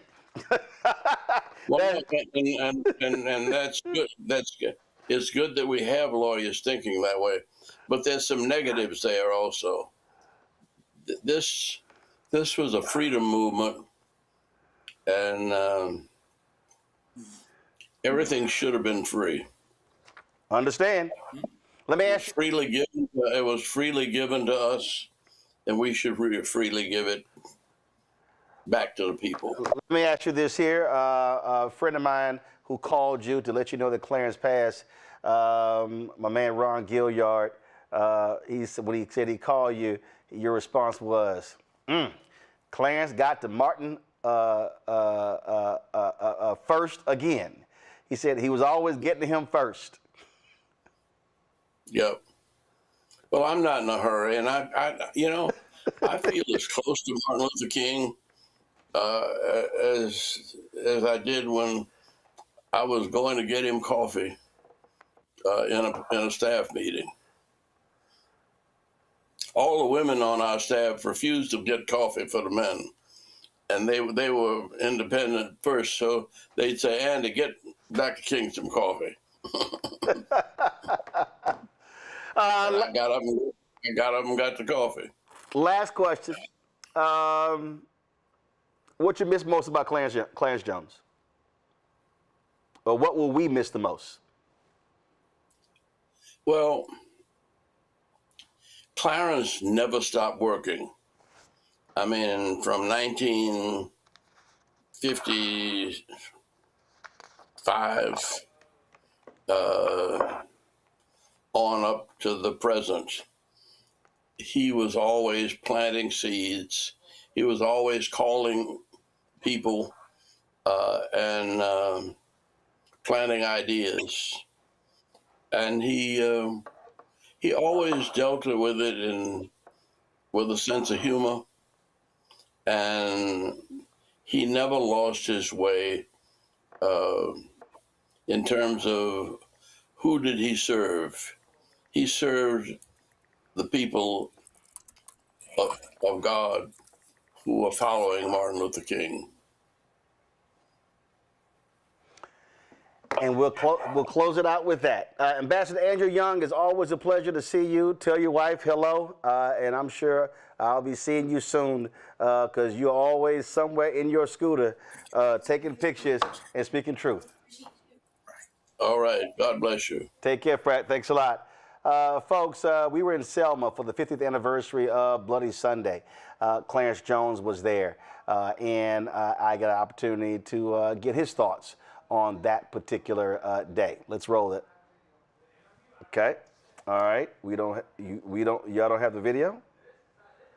Okay. All right. So no, that's not it. So there are a number of times I interviewed Clarence. Our paths crossed on numerous occasions, and one of them was when we were in Selma. Also later, when we were at the White House for when he was honored. When he was honored with the Presidential Medal of Freedom. So let's do this here. Do we have the video of the ceremony when President Biden presented him with the Medal of Freedom? Okay, roll that. Born in Philadelphia, the cradle of our democracy, Dr. Clarence B. Jones wielded a pen as a sword and gave words to a movement that generated in freedom for millions of people. A speechwriter and lawyer for Dr. King, he helped define the enduring ideas included in The Dream that will be ever engraved in the ethos of America. Letting freedom ring, Dr. Clarence B. Jones. Thank you, Dr. Jones. Clarence B. Jones.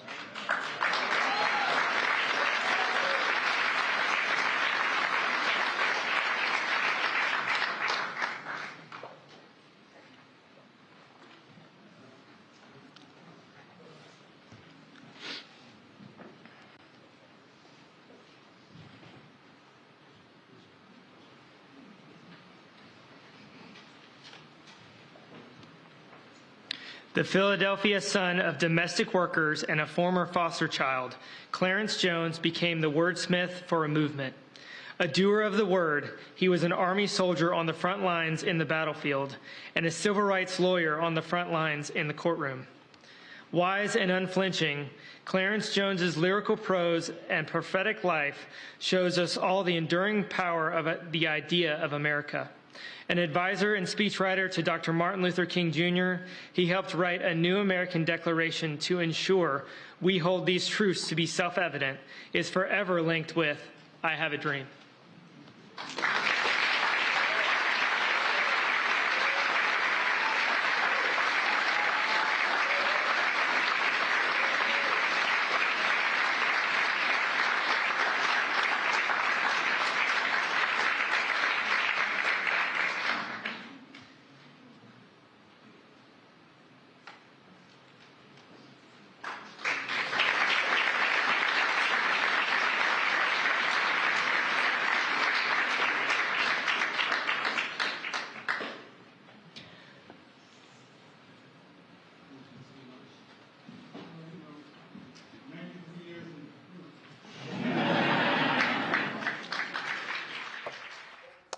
As I said, I was honored to be a guest of Clarence's at that Medal of Freedom ceremony, and this is when I got him to say a few words to us.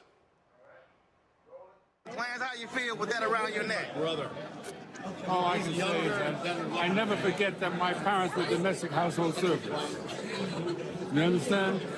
My mother was a maid and a cook, and my father was a chauffeur and a gardener. And I'm standing here on their shoulders. You understand? I never get that. It's a great day. Great day. Well, I'm glad to be here to witness it. I'm glad that you are here with me, my brother. I appreciate it. Thank you so yes, much. Sir. Clarence was always complimentary. So at Harry Belafonte's memorial service it took place at Riverside Church in New York City, I was sitting here recording a video. Y'all get that video ready, please. Video, Clarence and I in the video. He was always, and one thing I appreciated, and this happened the first time I actually met him. I forgot where I was, and he walks up to me, and he said, "Martin would be so proud." He said, "You are what we fought for." And even when I talked to him just 2 weeks ago, his son Ben said, "Yeah, we downloaded." He said, "The Black Information Network to hear your commentaries on the Black Information Network." He was always affirming every time we talked, and it was always fabulous to hear his voice. This is when we were in Selma for the 50th anniversary of Bloody Sunday. So, Clarence, what does this day actually mean for you?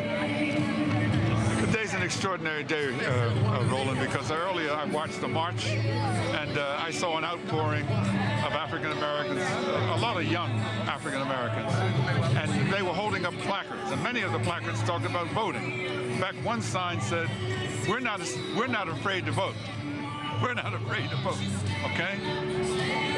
Hey, obviously it's a poignant moment too. Okay?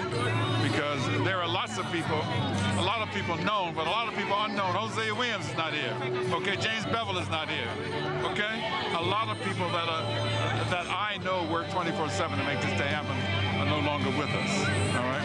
This is an extraordinary day, and this day should send a message to Congress, and it should send a message to the African American community. That when we come together, we cannot let the commemoration of this 50th anniversary go past like just another anniversary. This is a seminal point, okay? Too many people have died. Too many people's lives. You know, war has a lot of casualties. Not everybody just gets killed. A lot of people get in depression, you know, they get, marriages break up, go into bankruptcy, business, so forth. Those are all casualties of the civil rights movement in order to make this country a better country. But what's the central theme here? Vote, vote, vote. All right, folks, this is at the Harry Belafonte Memorial Service.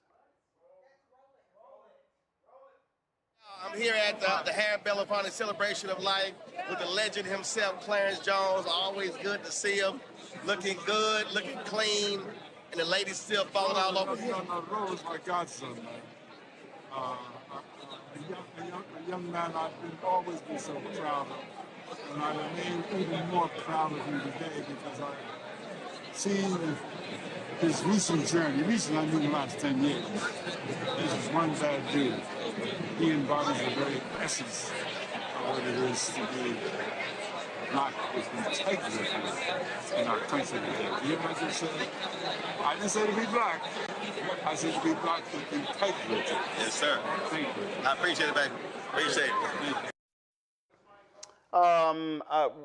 In 2018, when we were in Memphis for the 50th anniversary for the assassination of Dr. King, there was a conversation that took place.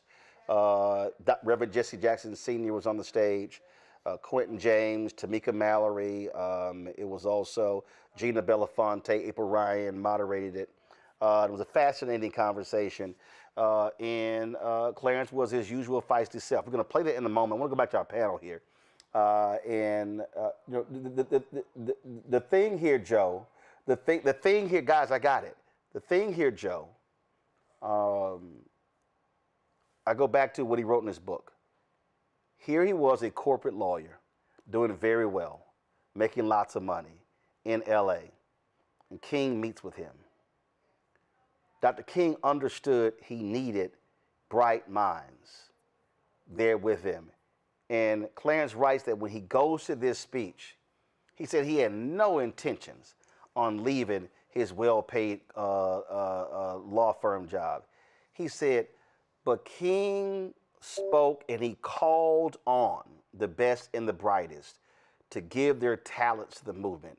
And he said, it's not enough for you to get paid. I'm just thinking back to the previous conversation with Howard Bryant about people saying, man, let these young guys get their money. King said, no, he needed folk to give something back for the cause of our people. And that's what convicted Clarence Jones to join the civil rights movement. Yeah, it's amazing. And you hear those stories quite a bit about Martin and people that had the power to persuade. Even my own father-in-law had the fortuitous nature to meet Dr. King on a plane, sitting next to each other. He was a trained lawyer, one of the first black lawyers in the state of Texas, I believe.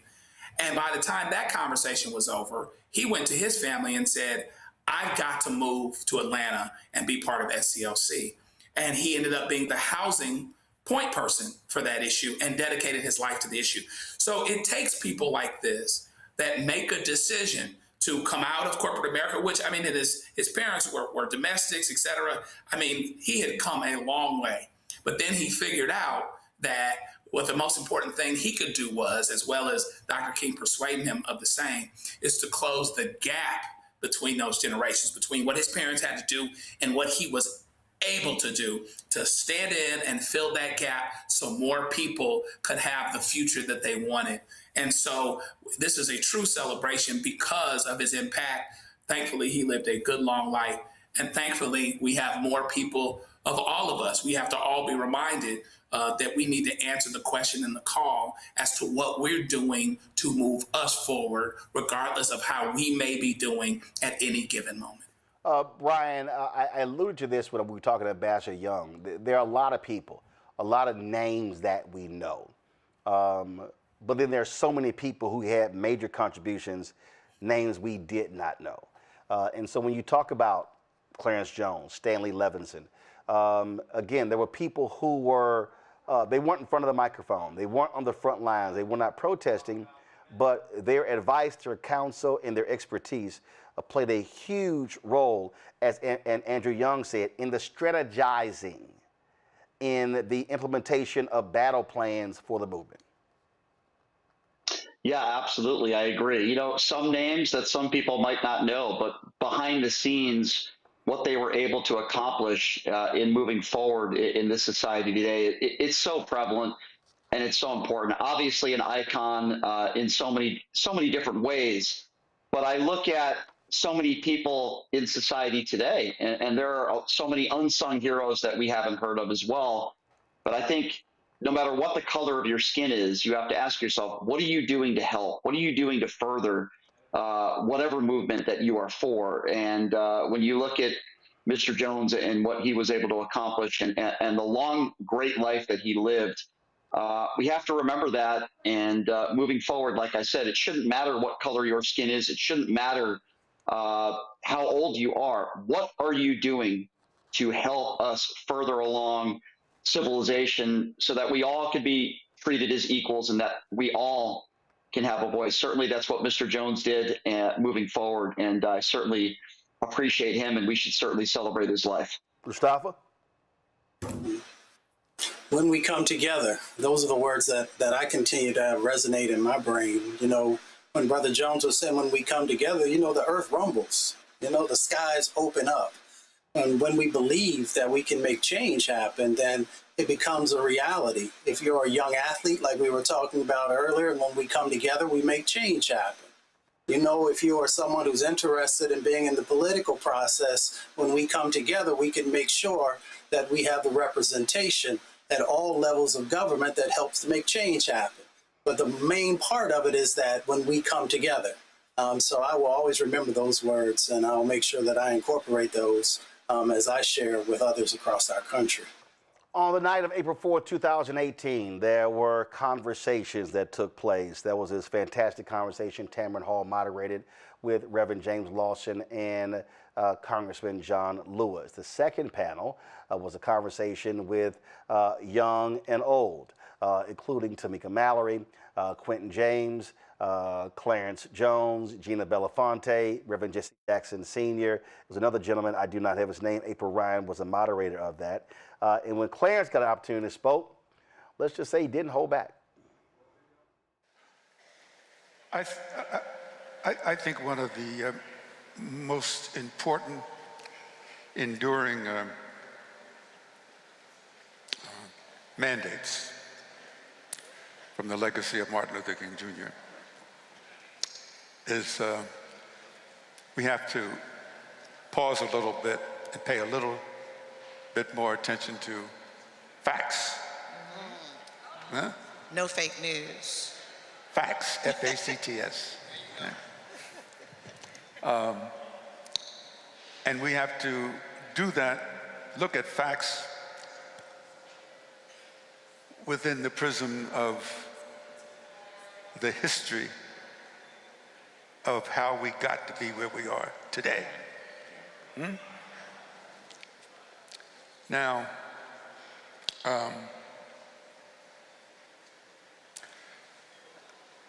Martin Luther King Jr. was a compassionate, loving person, committed to Gandhi, to nonviolence and so forth. And we should, in his spirit, have the discipline and commitment to nonviolence. But that doesn't mean we should also have amnesia, okay? And amnesia is part of taking the time to study facts. For example, this is the 50th anniversary, all right? I don't know why former President Bill Clinton and former President Barack Obama, I love the brother, okay? Why have they not been here? Don't tell me somebody sent a video. Come on, Clarence. Don't tell me somebody sent a statement. Come on, Clarence. Okay? We have got to start being honest about facts. Yeah. Okay? Now that is simply a fact. They're not here.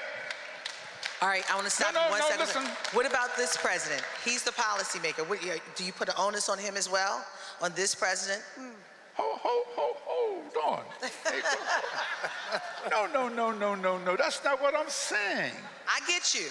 No. But he's the policymaker at this moment. No. You know, excuse me. That's not what I'm saying. I'm simply saying we can't have amnesia about dealing with the reality of our experience. And the reality of our experience, Martin Luther King Jr., Rosa Parks, Linda Brown, all of the Brown versus Board of Education, those are powerful things that occurred. What they did over the past 50 years is extraordinary. And the fact that we're here to celebrate the legacy of this particular person that I was honored to work with sometimes 24/7, 7.5 years, that's one thing. But I could not, but I'm simply saying studying facts, that's a fact that we have to not forget. Now, the other reason I'm saying we have to study facts is that how did we get to be like we are today? We got to be like we are today because of the legacy of slavery. You understand what I'm saying? So somebody said to me, well,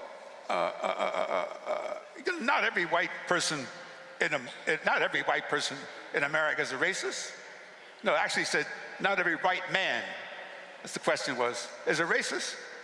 And I said, no, but I say, I operate on the historical presumption, okay?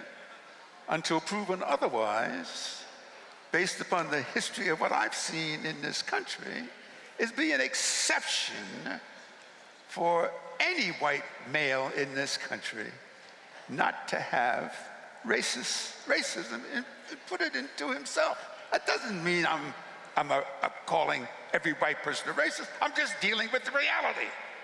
The reality is, if you're white in America, Today, okay, you wake up in the morning and you have something called white skin. Some people call it a privilege. Some people call it a liability. I say it's a fact that we have to remember and put it into historical circumstances. Now, how is this related to why we are today? Is that we dare not sit and have platitudes about Martin King was this and Martin King was that, unless you understand the reality of not only what this man achieved. He sought to redeem the soul of America, as we all know. I know I'm preaching to the choir. The March on Washington speech, his famous I Have a Dream speech, that was just a call to the conscience of America, okay? I'm saying that today, as we sit here honoring his legacy of 50 years, that we have a responsibility, particularly to the young people,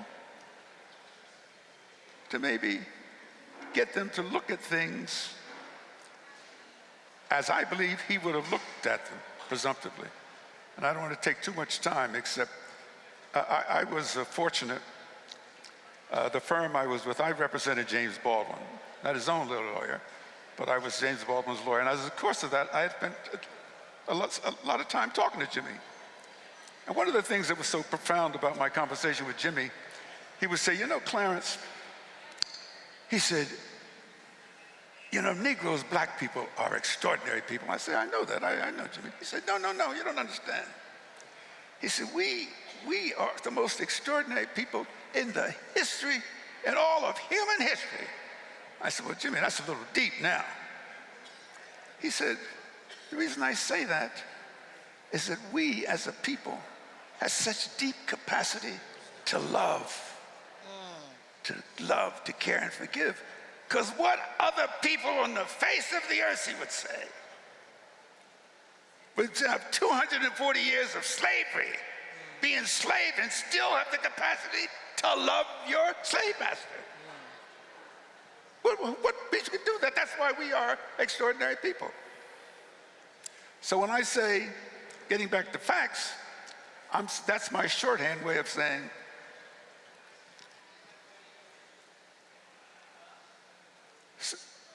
evaluating the history of what happened here 50 years ago until where we are today, and recognizing that Dr. King was a leader of a movement that involved many people of less well-known names.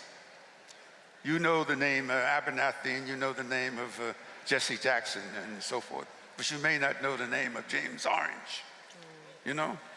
You know the name of James Bevel, of course, but you may not know the name of Jimmy Lee Jackson, or maybe you do, no. You may not know all of those men and women who tirelessly worked to make Dr. King's leadership of the movement to have its success. It wasn't successful because he was a great orator.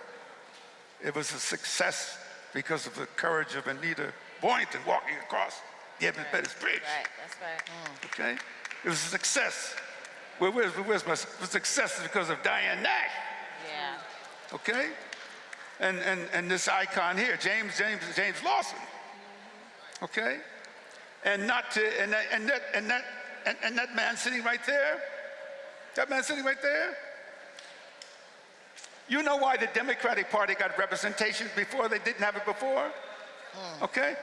Because of his 1984, because of his election campaign. Jesse Jackson's 1984 and 1988 presidential campaign scared the living bejesus off of the political establishment. Scared that they didn't believe it. Didn't believe it. And so,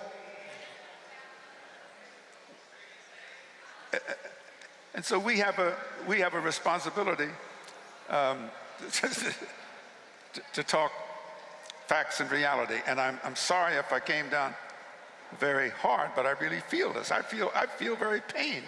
I personally feel pained I can't speak for anybody else. I'm not speaking for the civil rights movement. I don't pretend to speak for Martin Luther King Jr. I'm saying Clarence B. Jones, from the road that I traveled with this man, Martin Luther King Jr., and with Jesse Jackson and others, I can't compute. Oh my God, Barack Obama wouldn't have been president but for the legacy of Martin Luther King Jr. Would not have been president. Now, if you think I'm treating so harsh, fine. But somebody's got to tell you that is a fact. That's not fake news. That's not fake news. If somebody wants to offer me a rebuttal, say, oh, Obama would have been president, without the work of Martin Luther King Jr. No. He himself said it. I'm with him in the White House, graciously taking a picture with him, and he's grabbed my hand, and he said, but for you, John Lewis, C.T. Vivian, name some, I would not be in this Oval Office. So, my brother, where are you? Okay. Oh, what I always appreciated about when I would see Clarence and talk with him, and there were many conversations that we had, and elders like him, what they would often do is they weren't afraid to speak truth. They weren't afraid to say what other people were afraid to say. It didn't matter. For them, it wasn't all about, your titles and, I need to watch what I say. These were people who went through the battles. These were the people who stood tall. And they were willing to challenge power, whether they were black or white.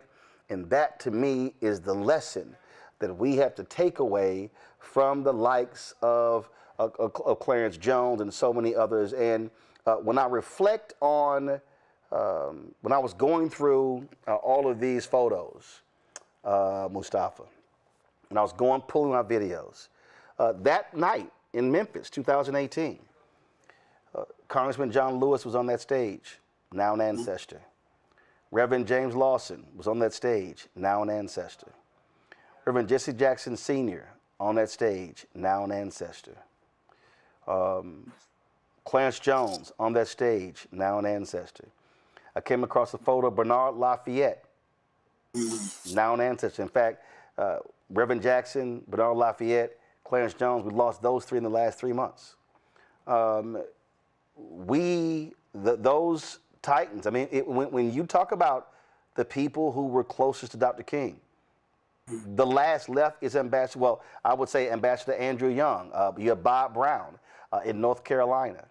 And so what we have to always do is, one, show our love and appreciation for these freedom fighters. But now, and this is why we talk about those athletes now. This is why we talk about the movement now. 30 years from now, we should not only be talking about the names of Clarence Jones and others, but if this generation today does not put in the work, then the names will not be called. When the roll call is made 30 years from now, we're going to have to go back 80 years because the folk today didn't do the work. 100%. I mean, it is about Black excellence. It's about Black integrity, as our brothers shared. It is about doing the work, right? So last night, I was on the phone and we were having some conversations about the folks who have crossed over.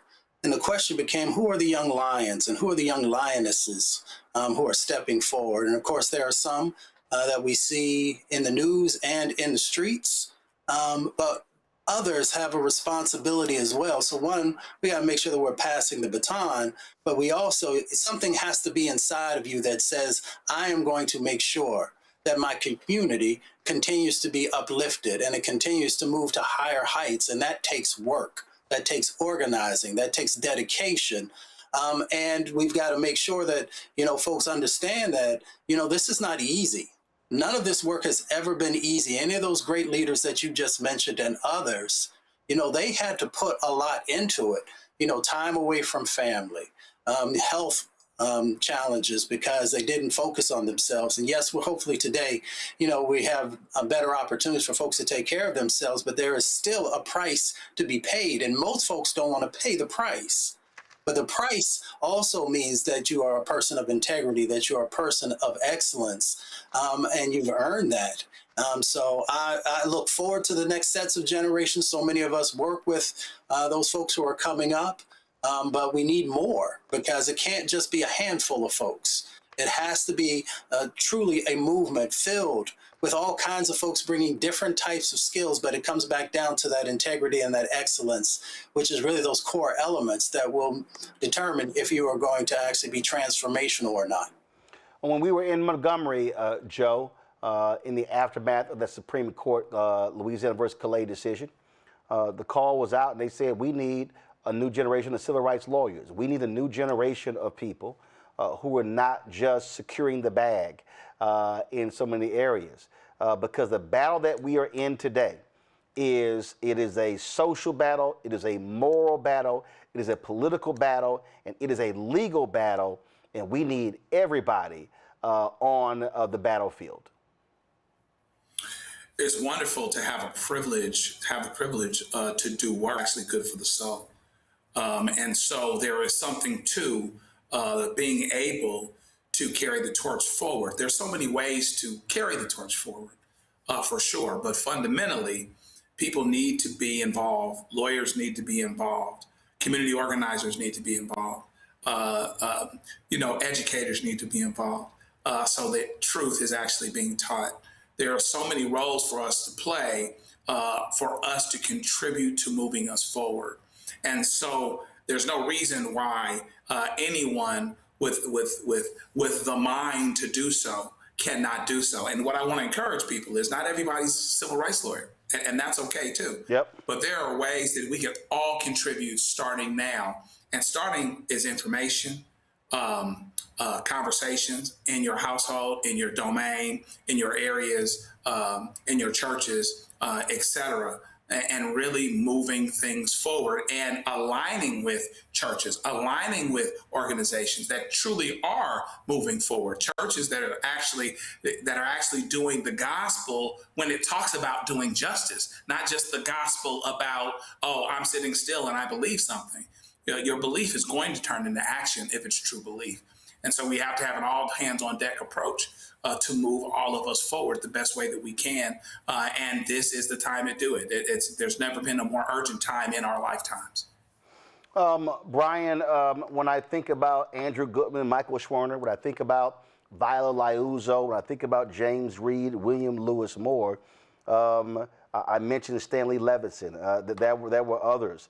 There were folks who were white who were engaged in this movement. When you think about those freedom workers as well, and there were some folks who said, man, no, don't have these white students come down here because if one of them gets killed, it's going to all come down on us. The moment we're in right now, and this is what I've been saying as we are embarking on Freedom Summer 2026, Freedom Fall 2026, where the goal is to register as many black folks as possible in the country, especially in the South, that there are white folks who need to be registered as well. And what I've said to white Democrats, white politicians, white progressives, don't just come to our marches and give speeches. How are you organizing and mobilizing white communities in Mississippi, Alabama, Florida, Tennessee, Georgia, North Carolina, South Carolina, Arkansas, Louisiana, Texas? That also has to be happening. Absolutely. Roland, we all need to play a role. People that look like me need to play a role. And I can't even begin to tell you, just over the last couple days, I think yesterday was the 6-year anniversary, sadly, of George Floyd being murdered. And I can't even begin to tell you how many people in this country that look like me still lie and say that George Floyd died of a drug overdose. And we have to be able to separate fact from fiction. We need to yell out and scream out truth and power to fiction. And Mr. Jones was talking about that a little bit in this part of the speech that you just played. People who look like me need to also spread the word We need to show a sense of leadership and need to organize. There's no doubt about that. There's no question about that. And for people out there that think that their opinions aren't being heard, well, guess what? Rise up. Speak up. It's okay to do that. There are too many people out there in society right now that are either afraid to speak up, or maybe they're afraid what some of their friends might think of them if they look like me. Well, guess what? Too bad. Too bad. Just because you're white doesn't mean that you should be on the right side of history and speak truth to power. That's what I try to do on my show every day, and that's why it's an honor to always be with you guys and to be with you, Roland, on this show. I'm going to keep fighting the fight as long as others out there are willing to do the same, and that's what we need to do, no matter what the color of our skin is, and that's what I'm going to try to do every day. Absolutely. And so let me thank all three of y'all being with on the show today. Brian, Mustafa, and Joe, thanks a lot. Folks, we got a little bit more on the show. We got our Black Star Network headlines, and then I'll have my interview with Texas State Representative James Tallarico. It's a conversation you don't want to miss. Let's go to headlines right now. No. Once again, President Donald Trump is going after former President Barack Obama, but this time sharing a meme depicting Obama's mugshot. On Sunday, Trump reposted the AI-generated image on his social media platform showing the 44th president holding an arrest place card reading Barack Hussein Obama as part of a Brady Bunch-style grid. The picture includes 7 other people, such as Obama's former cabinet members, Susan Rice and Valerie Jarrett, and former FBI Director James Comey. Trump wrote, "This is bad. Sick group of people, very destructive to our great nation, caused tremendous damage through weaponization." Trump has repeatedly endorsed or amplified the idea of Obama being arrested on social media. And earlier this month, he reposted an unsubstantiated Democrat election interference claim that ended with "arrest them all, but first, Barack Obama." The Trump Justice Department is now deleting hundreds of press releases tied to the January 6th rioters from the DOJ website. The DOJ defended the move on social media, saying it was proud to reverse the DOJ's weaponization under Biden administration, claiming it was removing what it called partisan propaganda. Trump and his allies continue to reframe the January 6th defendants as victims instead of people being charged with attacking the U.S. Capitol. On his first day in office, Trump issued mass pardons for the rioters, and since then, FBI agents and DOJ officials connected to those investigations have reportedly been dismissed or fired. The administration is facing backlash over a controversial $1.8 billion so-called anti-weaponization fund that critics say could financially benefit the insurrectionists. Multiple lawsuits have been filed against the administration over the fund, including one from Capitol Police officers who say taxpayer money could end up financing the same extremists who attacked law enforcement on January 6th. And the Supreme Court is refusing to intervene in a discrimination lawsuit led by former Black Miami Dolphins head coach Brian Flores against the NFL. Well, this move allows the case to proceed toward trial. The justices rebuffed an appeal from the league, which wanted the case handled through its arbitration process rather than open court in New York. Justice Brett Kavanaugh dissented from the decision not to hear the case. Flores sued the league and 3 teams in February of 2022, alleging the league was rife with racism regarding its hiring practices when it comes to Black coaches. He was later joined in the lawsuit by fellow Black coaches Steve Wilkes and Ray Horton. Flores was fired by the Dolphins shortly before the lawsuit was filed. He is now with the Minnesota Vikings. He's the defensive coordinator. Pharmaceutical company Eli Lilly has filed a civil lawsuit against several individuals affiliated with Memphis, Tennessee's Church of God in Christ and a network of pharmacies alleging a drug rebate fraud scheme.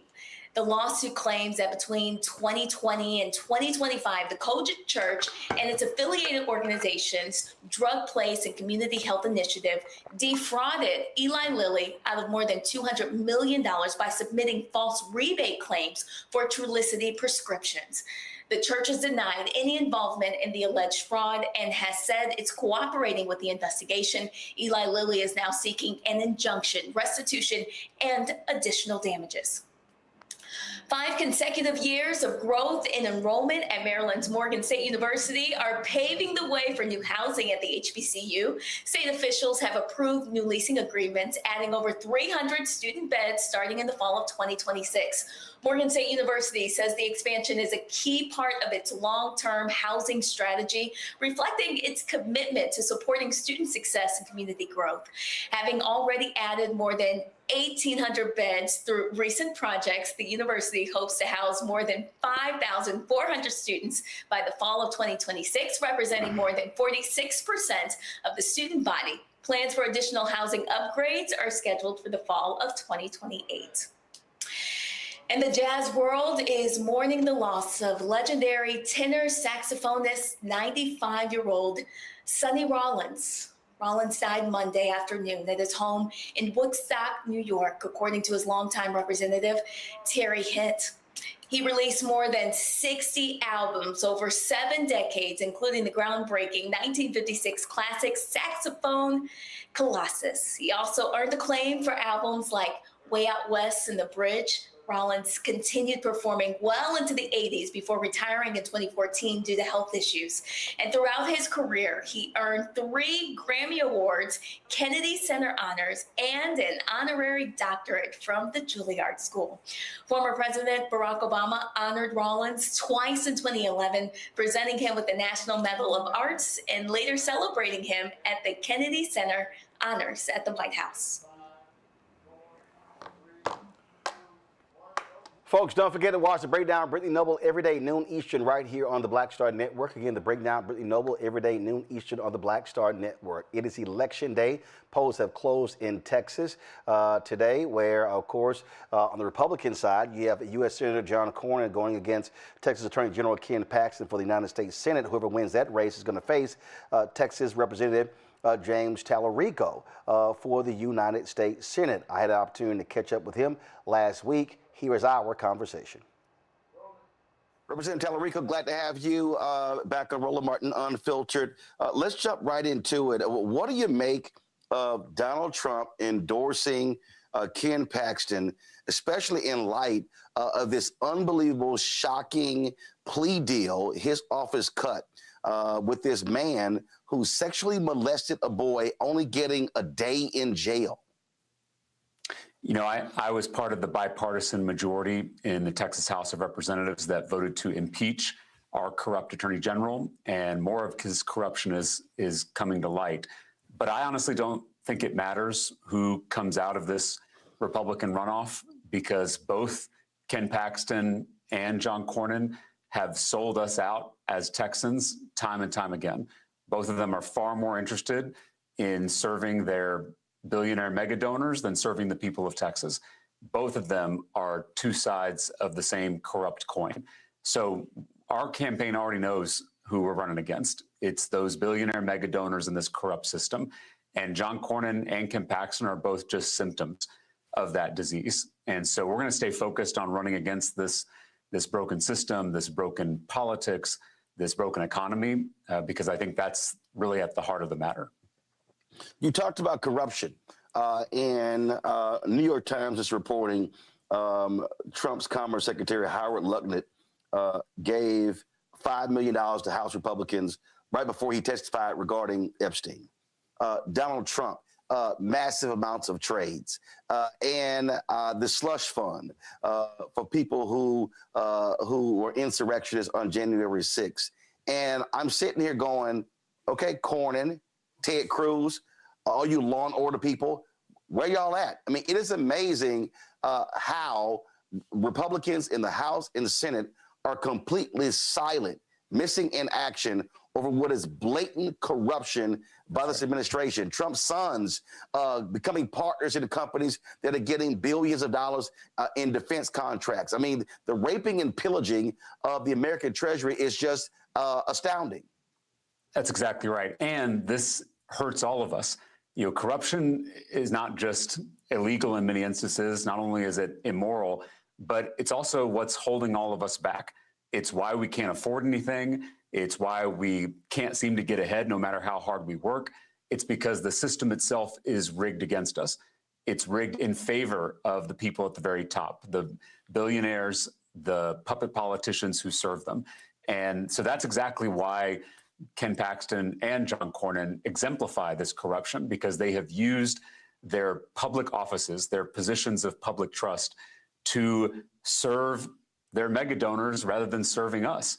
I know we've talked about Ken Paxton's crimes, but John Cornyn was the deciding vote on that big ugly bill last summer. That big ugly bill that's going to kick millions of Texans off their health care. It's going to take food out of the mouths of hungry Texas children, all to give yet another tax break to John Cornyn's donors. So I want us to focus not only on the illegal corruption, which is, I agree with you, egregious and outrageous and must be held accountable, but I also want us to recognize the legalized corruption, which is when these politicians are able to curry favor and do the business of the people who donate to their political campaigns rather than doing our business. And we have to tackle both of those forms of corruption in this campaign. It's interesting for me to watch some of the commercials, the ads of Republicans running in Texas, saying that we need to change government leadership. And I'm confused. They've, I'm still a registered voter in Texas. Right. My parents are in Texas. My brother and two sisters are in Texas. And I'm trying to understand. They've been in power. They literally control the state top to bottom for almost 30 years. Who in the hell are they talking about? Exactly.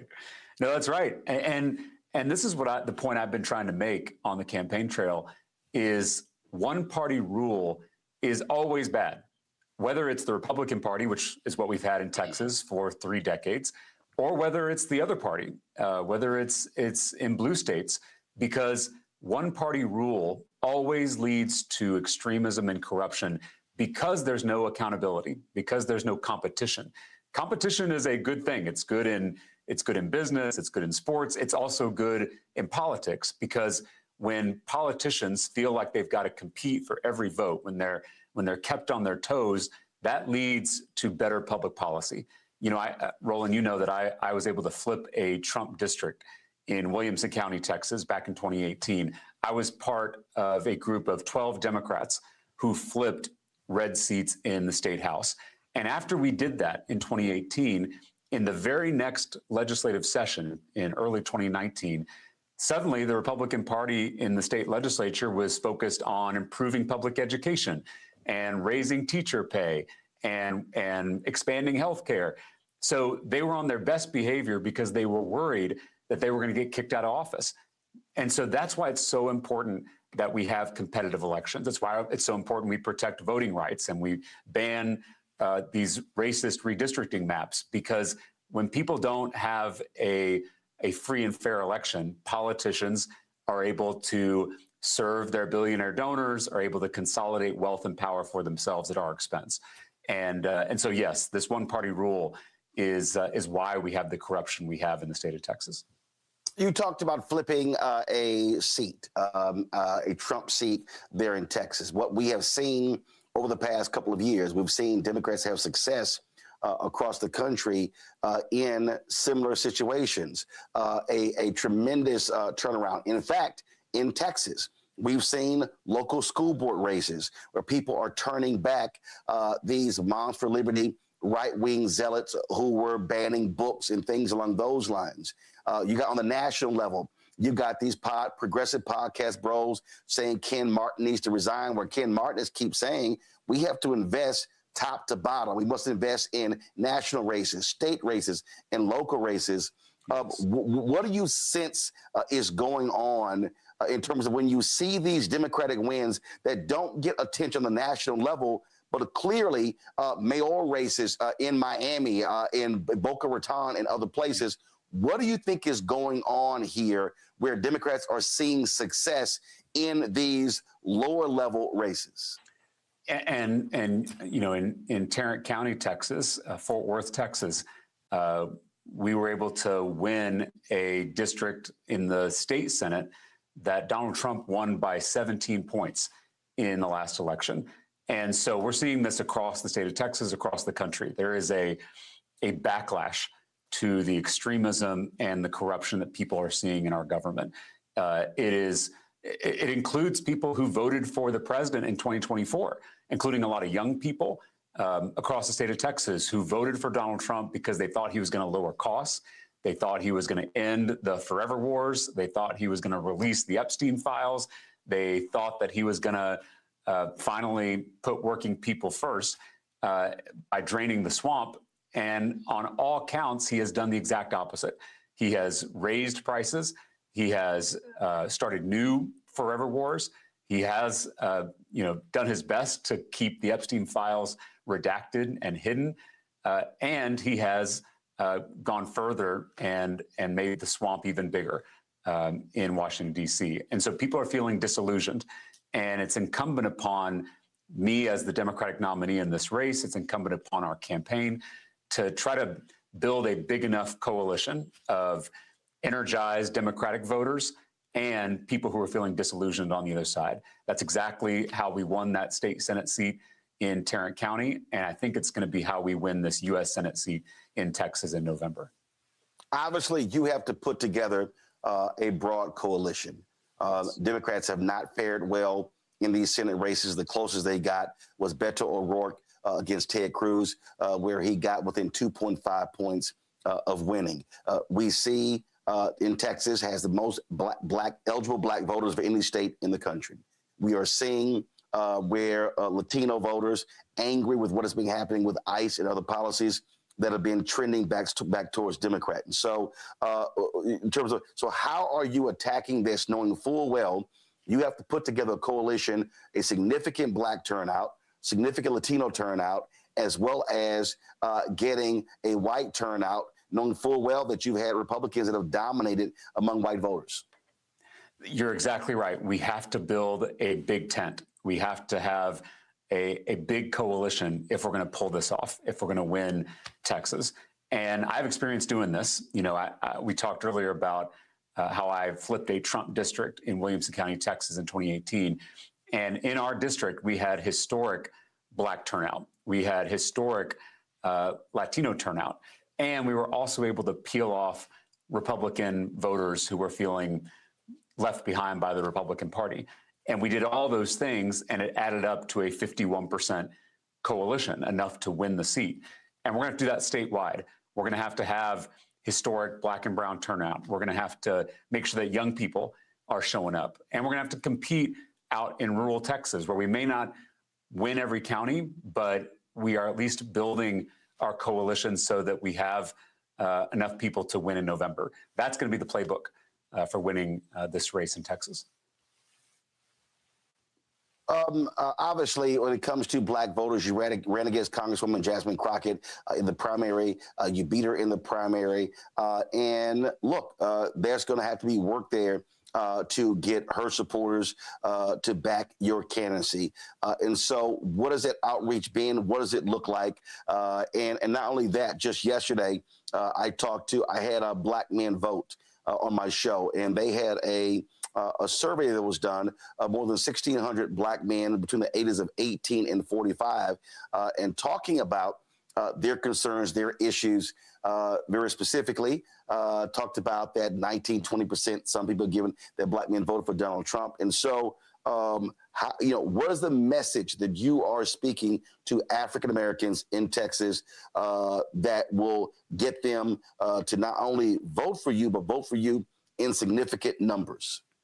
Yeah, this has been our top priority since the primary, is healing the divisions from that race and bringing our coalition back together. And it's my responsibility as the Democratic nominee to earn the trust, earn the respect, earn the votes of every black Texan. You know, the Democratic Party has a history of taking black voters for granted, of assuming that black Texans, black Americans are going to show up and vote for Democratic candidates.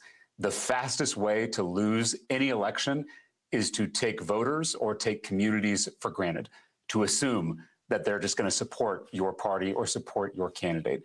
And our campaign is doing the exact opposite. I am out there treating every black voter as a swing voter, The same is true in the Latino community. The same is true with young people. We are, as a campaign, actively showing up, listening to, investing in Black communities. And I've been honored to worship in Black churches across Texas. I've been honored to meet with Black elected officials and Black community leaders across the state. We did a tour of our HBCUs. We held a town hall at Prairie View A&M, and then I was honored to give the commencement address at Paul Quinn College, the oldest HBCU in Texas. And so we've got a lot more work to do, but this is the priority of our campaign at the current moment. Speaking of that Black Men Vote poll, economics, entrepreneurship jumps out. There in Texas, you had Republicans that got rid of the Texas Hub program. That was actually put in place by Republican Governor George W. Bush. That was highly successful, and Greg Abbott and Dan Patrick, they gutted that, and that's denying economic opportunities for African Americans. In the last year, Biden-Harris, Black African Americans got $10 billion in federal contracts, only 2%. But it was also a record number. Well, under Trump, that's now gone down to 1.2%.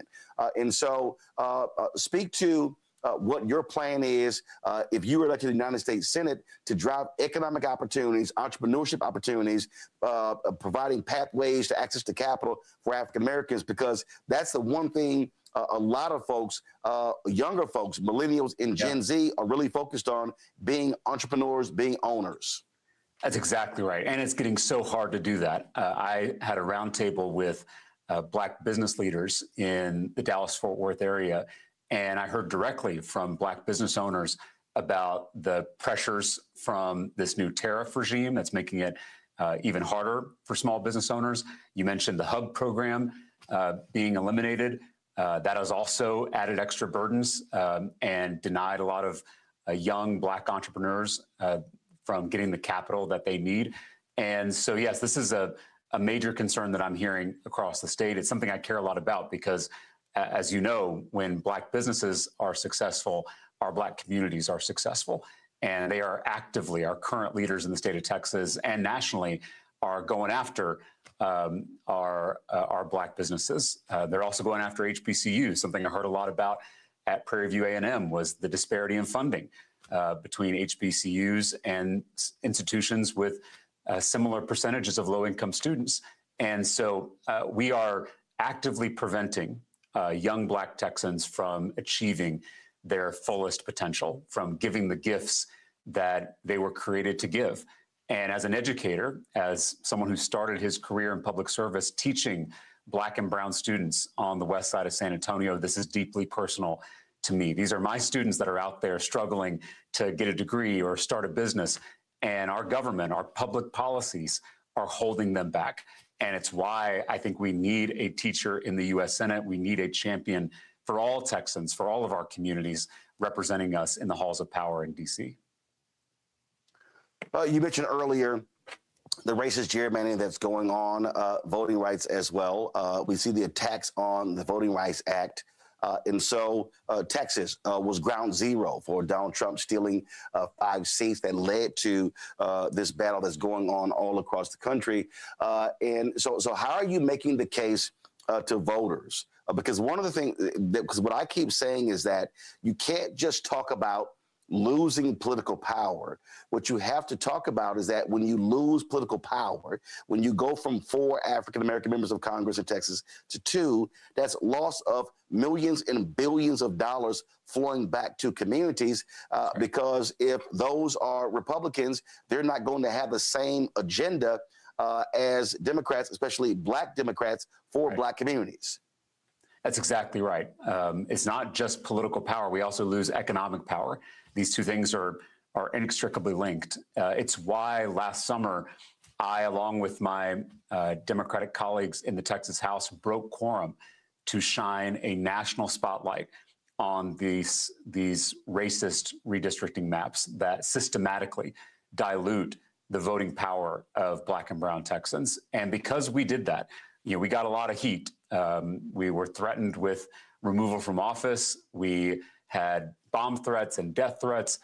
But by taking that extraordinary action of breaking quorum, we shined a national spotlight on this racist redistricting scheme. And in the process, convinced California and Virginia and other states to join this fight and cancel out the gains made with these racist maps. And so I'm so thankful that the nation is paying attention to this issue finally, because it is at the heart of this systematic assault on our democracy, on the American experiment. Again, I believe that these rights at the ballot box are not given to us by politicians. They are God-given. They are inherent to every single human being. And it shouldn't matter the color of your skin or the zip code that you're born into. All of us have the right to shape our own destinies, to make our voices heard in this democratic process. And that's what's at risk here. And when our voices aren't heard, then we are locked out of power, both political power and economic power. And so I've said that the first bill that I want to file when we win this seat in the U.S. Senate is a national ban to end gerrymandering once and for all in every state in the union, whether it's a red state or a blue state.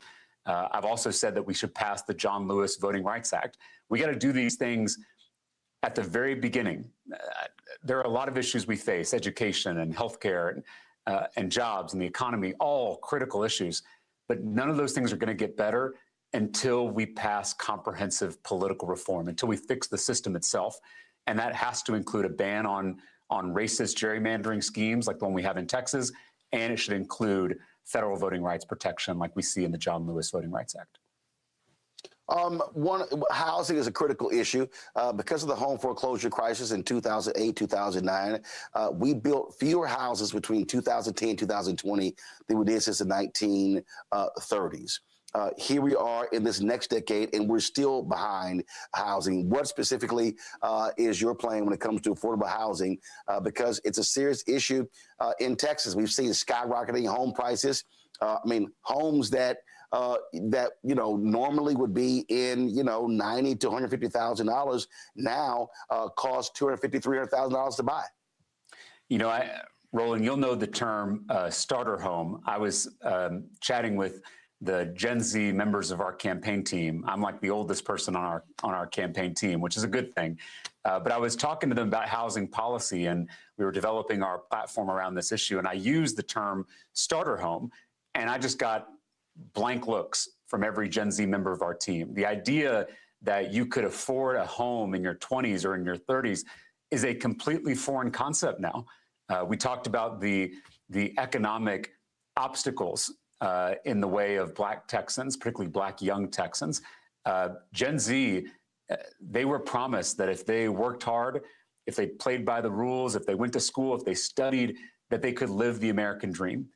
And now that dream is slipping out of reach for young people across Texas, including young Black Texans.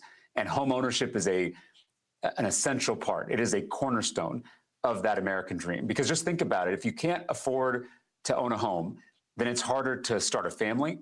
It's harder to put down roots. It's harder to build wealth. And so that dream of home ownership is such a critical part of the American dream. And I've actually led on this issue in the state legislature. I was able to bring both parties together to pass a major bill that reduces the cost of housing in the state of Texas. What it does is it allows for us to start building a form of housing that's really popular in most other countries around the world. It's called single stair housing.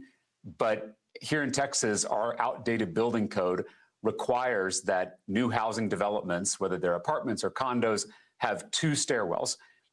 They say it's for fire safety, but nowadays there are plenty of ways with sprinklers and alarms to keep people safe in a complex that has 1 stairwell. And so what we did is we passed a bill to repeal that outdated part of the code. Now Texas is starting to build single stair housing complexes, which is going to dramatically reduce the cost to build these new housing units and hopefully increase the supply. Because ultimately that's got to be our goal, is building more supply. And sometimes that's going to mean repealing parts of the building code that are outdated and unnecessary and overburdensome. And it's going to require things like zoning reform to ensure we have more inclusive zoning in our cities, that we eliminate the vestiges of redlining and therefore make it easier for folks to live in the neighborhood of their choosing. And so I think if we do all those reforms, zoning reform, outdated building code, increasing the supply, then we can make homeownership a dream that's achievable for everybody. Food prices. Folk talk about what is affordable gas prices. What actually can a U.S. senator do to impact food prices and gas prices? Well, I think repealing these crazy tariffs would go a long way in relieving that pressure at the grocery store. And then I would also say ending this disastrous war in Iran could take a lot of pressure off our economy, because I know that Texans are feeling the pain at the pump. I just saw that gas in my neighborhood was over $4 a gallon. But we should also keep in mind that when diesel prices go up, that increases the price to ship things, and that ends up driving prices up even further at the grocery store. So ending these disastrous tariffs, ending this disastrous war in Iran, those are some immediate steps we could take to start relieving some of the pressure at the pump and at the grocery store. But I'll also just say that affordability, I think, has to be our focus when we win a Senate majority. Not just the price of groceries and the price of gas, but also the big structural costs in our economy. We already talked about the cost of housing, but also the cost of childcare, which is now more expensive than college in the state of Texas, and the cost of healthcare prescription drugs. You know that I passed the first ever cap on insulin copays in state history, and I've done a lot of work on making insulin affordable. But we've got to look at these structural costs in our economy that are holding working people back and making it harder for Texans, particularly young Texans, to live the American dream. Just a couple of more questions, and that is, look, we got a few months. Every day is going to be crucial. And what we've seen in the past is that Democrats have been crushed by Republicans outside of the large counties. The last large county in Texas that's still red is Tarrant County. That's right. And so what exactly, how are you looking at, when you look at this massive state, 254 counties, to do in many ways what Elise Slotkin did in Michigan, and that is not lose by massive margins. And so, how do you look at that map and decide where to go, how much time to spend, but also putting together a massive campaign infrastructure to compete in 254 counties when you have a state Democratic Party that doesn't have people in every county? Yeah, that's exactly right. We're facing some organizational obstacles that our campaign is working to overcome. We launched this underdog campaign 8 months ago in my hometown of Round Rock, Texas. And since then, we have had tens of thousands of Texans showing up to rally with us or to attend town halls in every corner of the state. It's red areas, blue areas, purple areas alike. It's big cities, it's small towns, it's communities across the state. I've been holding events from Beaumont to El Paso, from Amarillo to Brownsville, and everywhere in between. And I'm shocked by the number of people showing up. We've had to move venues so many times. We were out in Longview, Texas. I know you care about East Texas like I do. And we had to move venues a few times because we had so many people who wanted to show up. We ended up packing the downtown theater in Longview.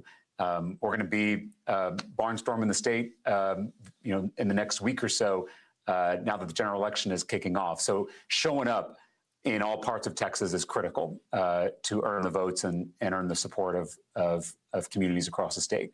And then I'll also say, because I'm only one person, one candidate, we have recruited more than 40,000 volunteers in this campaign. This is truly a grassroots movement. A lot of campaigns, in modern history, will just spend a lot of money on TV ads with no ground game. Our campaign is doing the opposite. We are building a true grassroots movement on the ground. 40,000 volunteers is an unprecedented number. We're going to keep growing that. In fact, I want to give just a quick plug, Roland, if you'll allow me.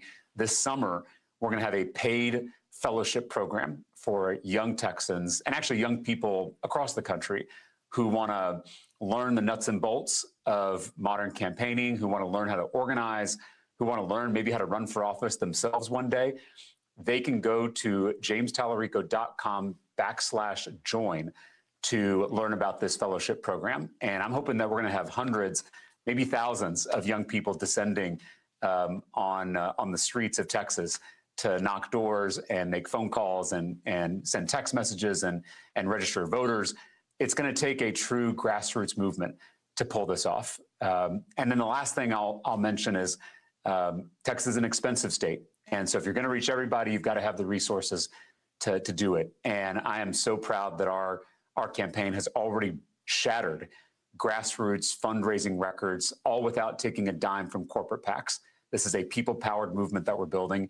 And we've got more than 500,000 people who have given $5, $10, $15 at a time. And they have blown past some grassroots fundraising records in this state and in this country. So I think if we can do all those things, if we can show up, if we can have a people-powered effort of volunteers and organizers all over the state, and if we have the resources to communicate to everybody, I think we're going to shock the world by winning this seat in Texas in November. Last question. There's somebody who's listening, watching. They say, you know what? I don't believe in this system.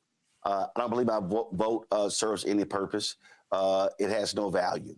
And they will choose to sit on the couch. What do you say to that person to convince them why they need to be actively engaged in this election and why they should vote for you?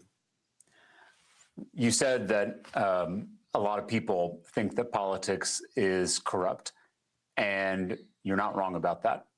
Politics is corrupt, but it doesn't have to be. What I'm trying to convince people of is not that politics isn't corrupt or that the system's not broken, because the system is broken, the system is corrupt. What I'm trying to convince people of is that we together have the power to change it.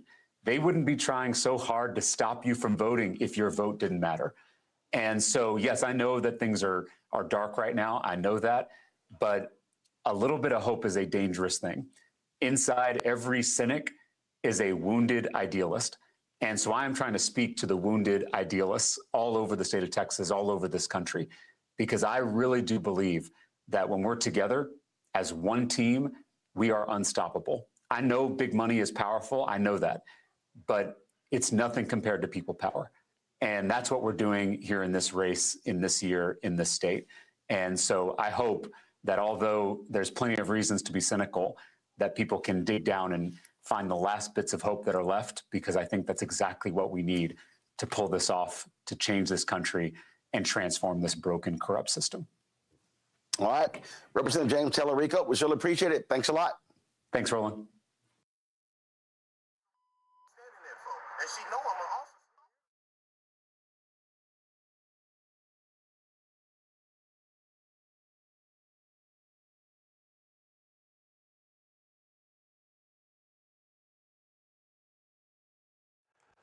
All right, folks. That was my conversation with James Tellerico. We'll have for you the results of the election so far. Looks like Ken Paxton is destroying John Cornyn in Houston. Congressman Christian Menifee is up big against Congressman Al Green. We'll have the results of the other races as well. All right, folks, that's it for us. Tomorrow, I'm going to have my one-on-one with Clarence Jones that we did for the 50th anniversary of the assassination of Dr. King. We'll be running that on tomorrow's show. All right, folks, support the work that we do. Join our Bring the Funk fan club. If you want to contribute, please do so via Cash App. Use the Stripe QR code. You see it right here. Checks and money order. Make it payable to Roland Martin Unfiltered, P.O. Box 57196, Washington, D.C. 20037-0196. PayPal's R. Martin Unfiltered. Venmo RM Unfiltered. Zelle. Roland at RolandSMartin.com. Roland at RolandMartinUnfiltered.com. Download the Black Star Network app. Apple phone, Android phone, Apple TV, Android TV, Amazon Fire TV, Roku, Samsung Smart TV. Be sure to get our Roland Martin Unfiltered swag. You can get that, of course, at shopblackstarnetwork.com. Hats, T-shirts, hoodies, all that good stuff. Shopblackstarnetwork.com and get all these black-owned products. You can also get in our marketplace segment at shopblackstarnetwork.com. Folks, don't forget, if you want to Download the app fan base. Follow me at Roland S. Martin. And don't forget, watch Brittany Noble every day, noon Eastern, right here on the Black Star Network. And, of course, every Tuesday. Of course, you can also check out the Feel Balanced Living Show, Balanced Life. Reverend Dr. Jackie Hood Martin. Check out those episodes every Tuesday. Folks, that's it. I'll see you tomorrow right here, Roland Martin Unfiltered on the Black Star Network. And also be sure to get yourself in some good trouble, as Congressman John Lewis said. See y'all tomorrow. Holla!